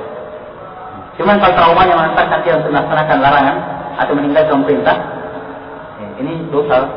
Kausnya, takutnya takut maksiat, berdosa. Nah, saya mau pergi sholat subuh, pergi gigit anjing di trauma. Ini tidak pergi sholat subuh di masjid bagi laki-laki. Nah, makanya bisa kausnya kaus maksiat, walaupun trauma seperti itu, tapi mengantarkan dia untuk melaksanakan perkara yang dilarang atau meninggalkan poin. Apa hukumnya mengundang orang kafir pada acara walimahan atau akikah?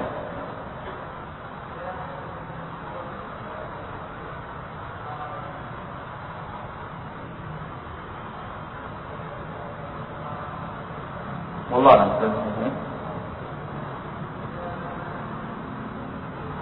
Walimahan orang mengundang untuk mendoakan bagi orang yang kedua mempelai seperti itu. Nah, betul akikah sebagai bentuk musyraf kabar gembira. Baik, Allah tentang apa hukum mengundang orang kafir. Apapun yang nanti ikat pinggang. Kalau ikat pinggang yang membuat celana yang ketat yang berbentuk, maka makruh. Membentuk auratnya makruh.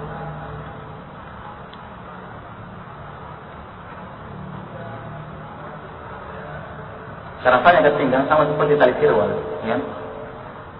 Untuk menguatkan yang terjadi. Cuma ini tadi, kalau dia membentuk bisa mengatapkan maka makruh. Bagaimana hukumnya orang yang berilmu dan bagus amalnya, tapi tetap berbuat maksiat? Apa konsekuensinya? Bagaimana maksudnya bagus amalnya tapi berbuat maksiat? Anda bagus amalnya kalau kita. Ya, maksudnya mungkin rajin ibadah tapi rajin juga maksiat. Konsekuensinya mendapatkan siksaan yang besar. Ketika melaksanakan maksiat tersebut lebih besar dosanya daripada orang yang melaksanakan maksiat dalam hal dia tidak tahu. Kabur maksiat yang Allah yang taqul ma taf'alun. Sangat besar kemurkaan Allah Subhanahu wa taala kalian beramal tentang sesuatu apa yang kalian tidak ucapkan.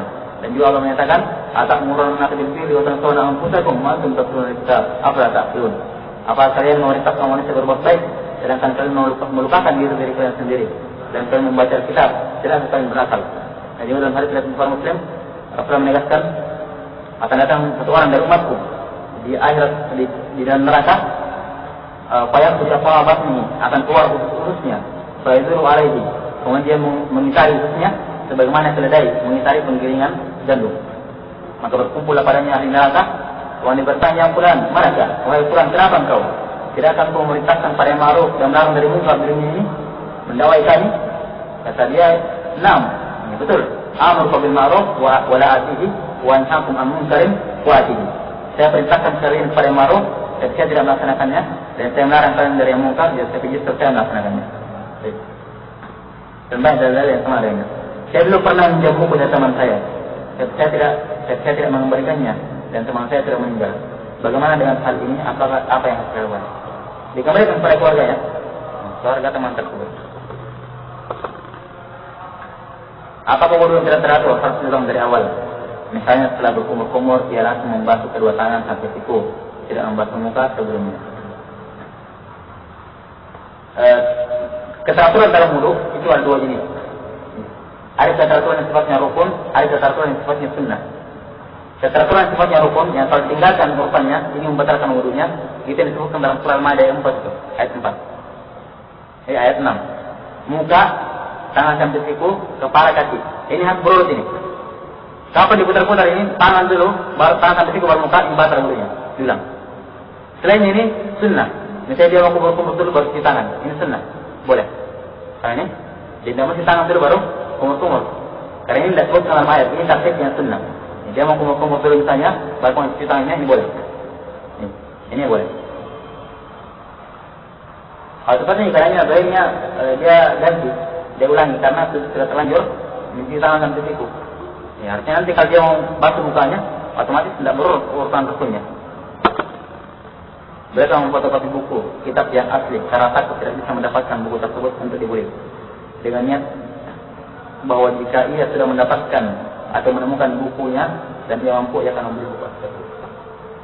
Sampai sekarang saya sendiri belum nampak masalah ini. Ada yang beberapa fatwa para ulama yang tidak memperbolehkan kalau buku tersebut tertulis dilarang untuk menggandakan atau hak percetakan menggandakan ini terjaga. Ada beberapa ulama memfatwakan tidak boleh. Cuman sebagian ulama lain ada yang memberikan rukuk keringanan. Kalau sekedar untuk dipelajari, bukan dengan tujuan komersial. Dan ini mungkin lebih mendekati. Bolehnya sepanjang tujuannya untuk dibaca saja, untuk menambah ilmu, bukan tujuan komersial. Cuma jangan memperbanyak kalau tidak dibutuhkan. Bagaimana dengan penetapan 25 Rasul? Apakah ada Rasul Allah? Apakah dalilnya sahih? Tidak ada yang menjelaskan tentang 25 Rasul. Cuman memang ada 25 Rasul yang ma'ruf yang diketahui namanya. Ini diketahui namanya. Tapi yang tidak diketahui banyak yang tidak diketahui. Belum lagi ini 25 saudara yang salah. Kalau kita lihat ada 26 Rasul yang kita tahu namanya. Yang tambah Nabi Khidir. Ya kan, menurut pendapat yang paling kuat Nabi Khidir Nabi. Berarti 26 Rasul kita tahu namanya. Belum lagi Nabi yang membakar semut itu. Tidak tahu siapa namanya. Nabi yang memerintahkan matahari terbit kembali setelah terbenam, suruh kembali lagi agak tinggi sebelum melaksanakan sholat asar. Tidak tahu siapa namanya. Nah.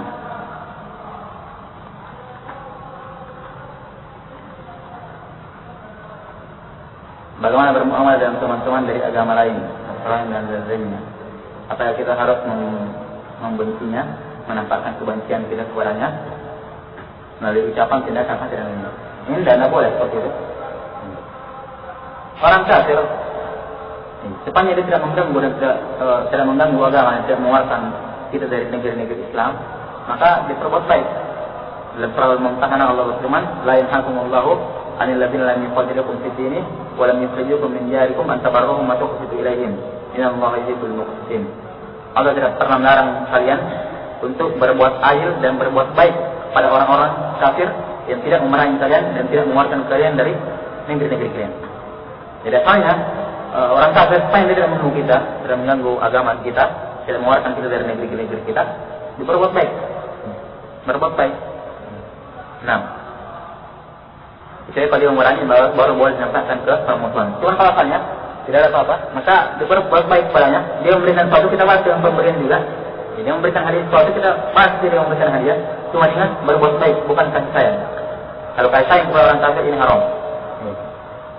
Saat jadi qauma yu'minuna billahi wal yawmil akhir yuwaduna man hadda Allah wa rasulahu. Kamu tidak akan menemukan satu kaum yang beriman kepada Allah dan hari akhir. Kalau yang betul-betul dia beriman, kamu tidak akan dapat mereka berkasih sayang dengan orang-orang yang membenci Allah dan Rasulnya. Artinya berbuat baik boleh, berkasih sayang yang terlarang. Haram. Dan bedakan antara dua perkara ini. Berbuat baik kemanusiaan biasa. Kasih sayang perkara lebih tidak boleh. Apalagi kalau orang musyrik itu, orang kafir itu tetangga punya hak besar. Kita rumah kita di sini, tetangga kita di sini orang kafir, tetangga kita di sini orang muslim. Maka yang berhak mendapat pemberian kita adalah orang kafir ini, bukan orang muslim ini. Karena yang paling dekat dengan rumah kita. Nah, seorang wanita mempunyai adat haid 6-7 hari. Setelah hari ke-7 keluar tanda bersih, dan pada hari ke-8 keluar cairan kuning kecoklatan. Apakah cairan yang keluar hari ke-8 tersebut? Yang jelas bukan haid. Haid bukan haid. Kalau sudah keluar tanda suci pada hari ke-7, hari ke-8 yang bukan haid. Kuning kecoklatan dikatakan darah kotor. Kecoklatan kotor, darah kotor. Maka wasamlik, asyhadu an la ilaha illa anta astaghfiruka wa atubu ilaik.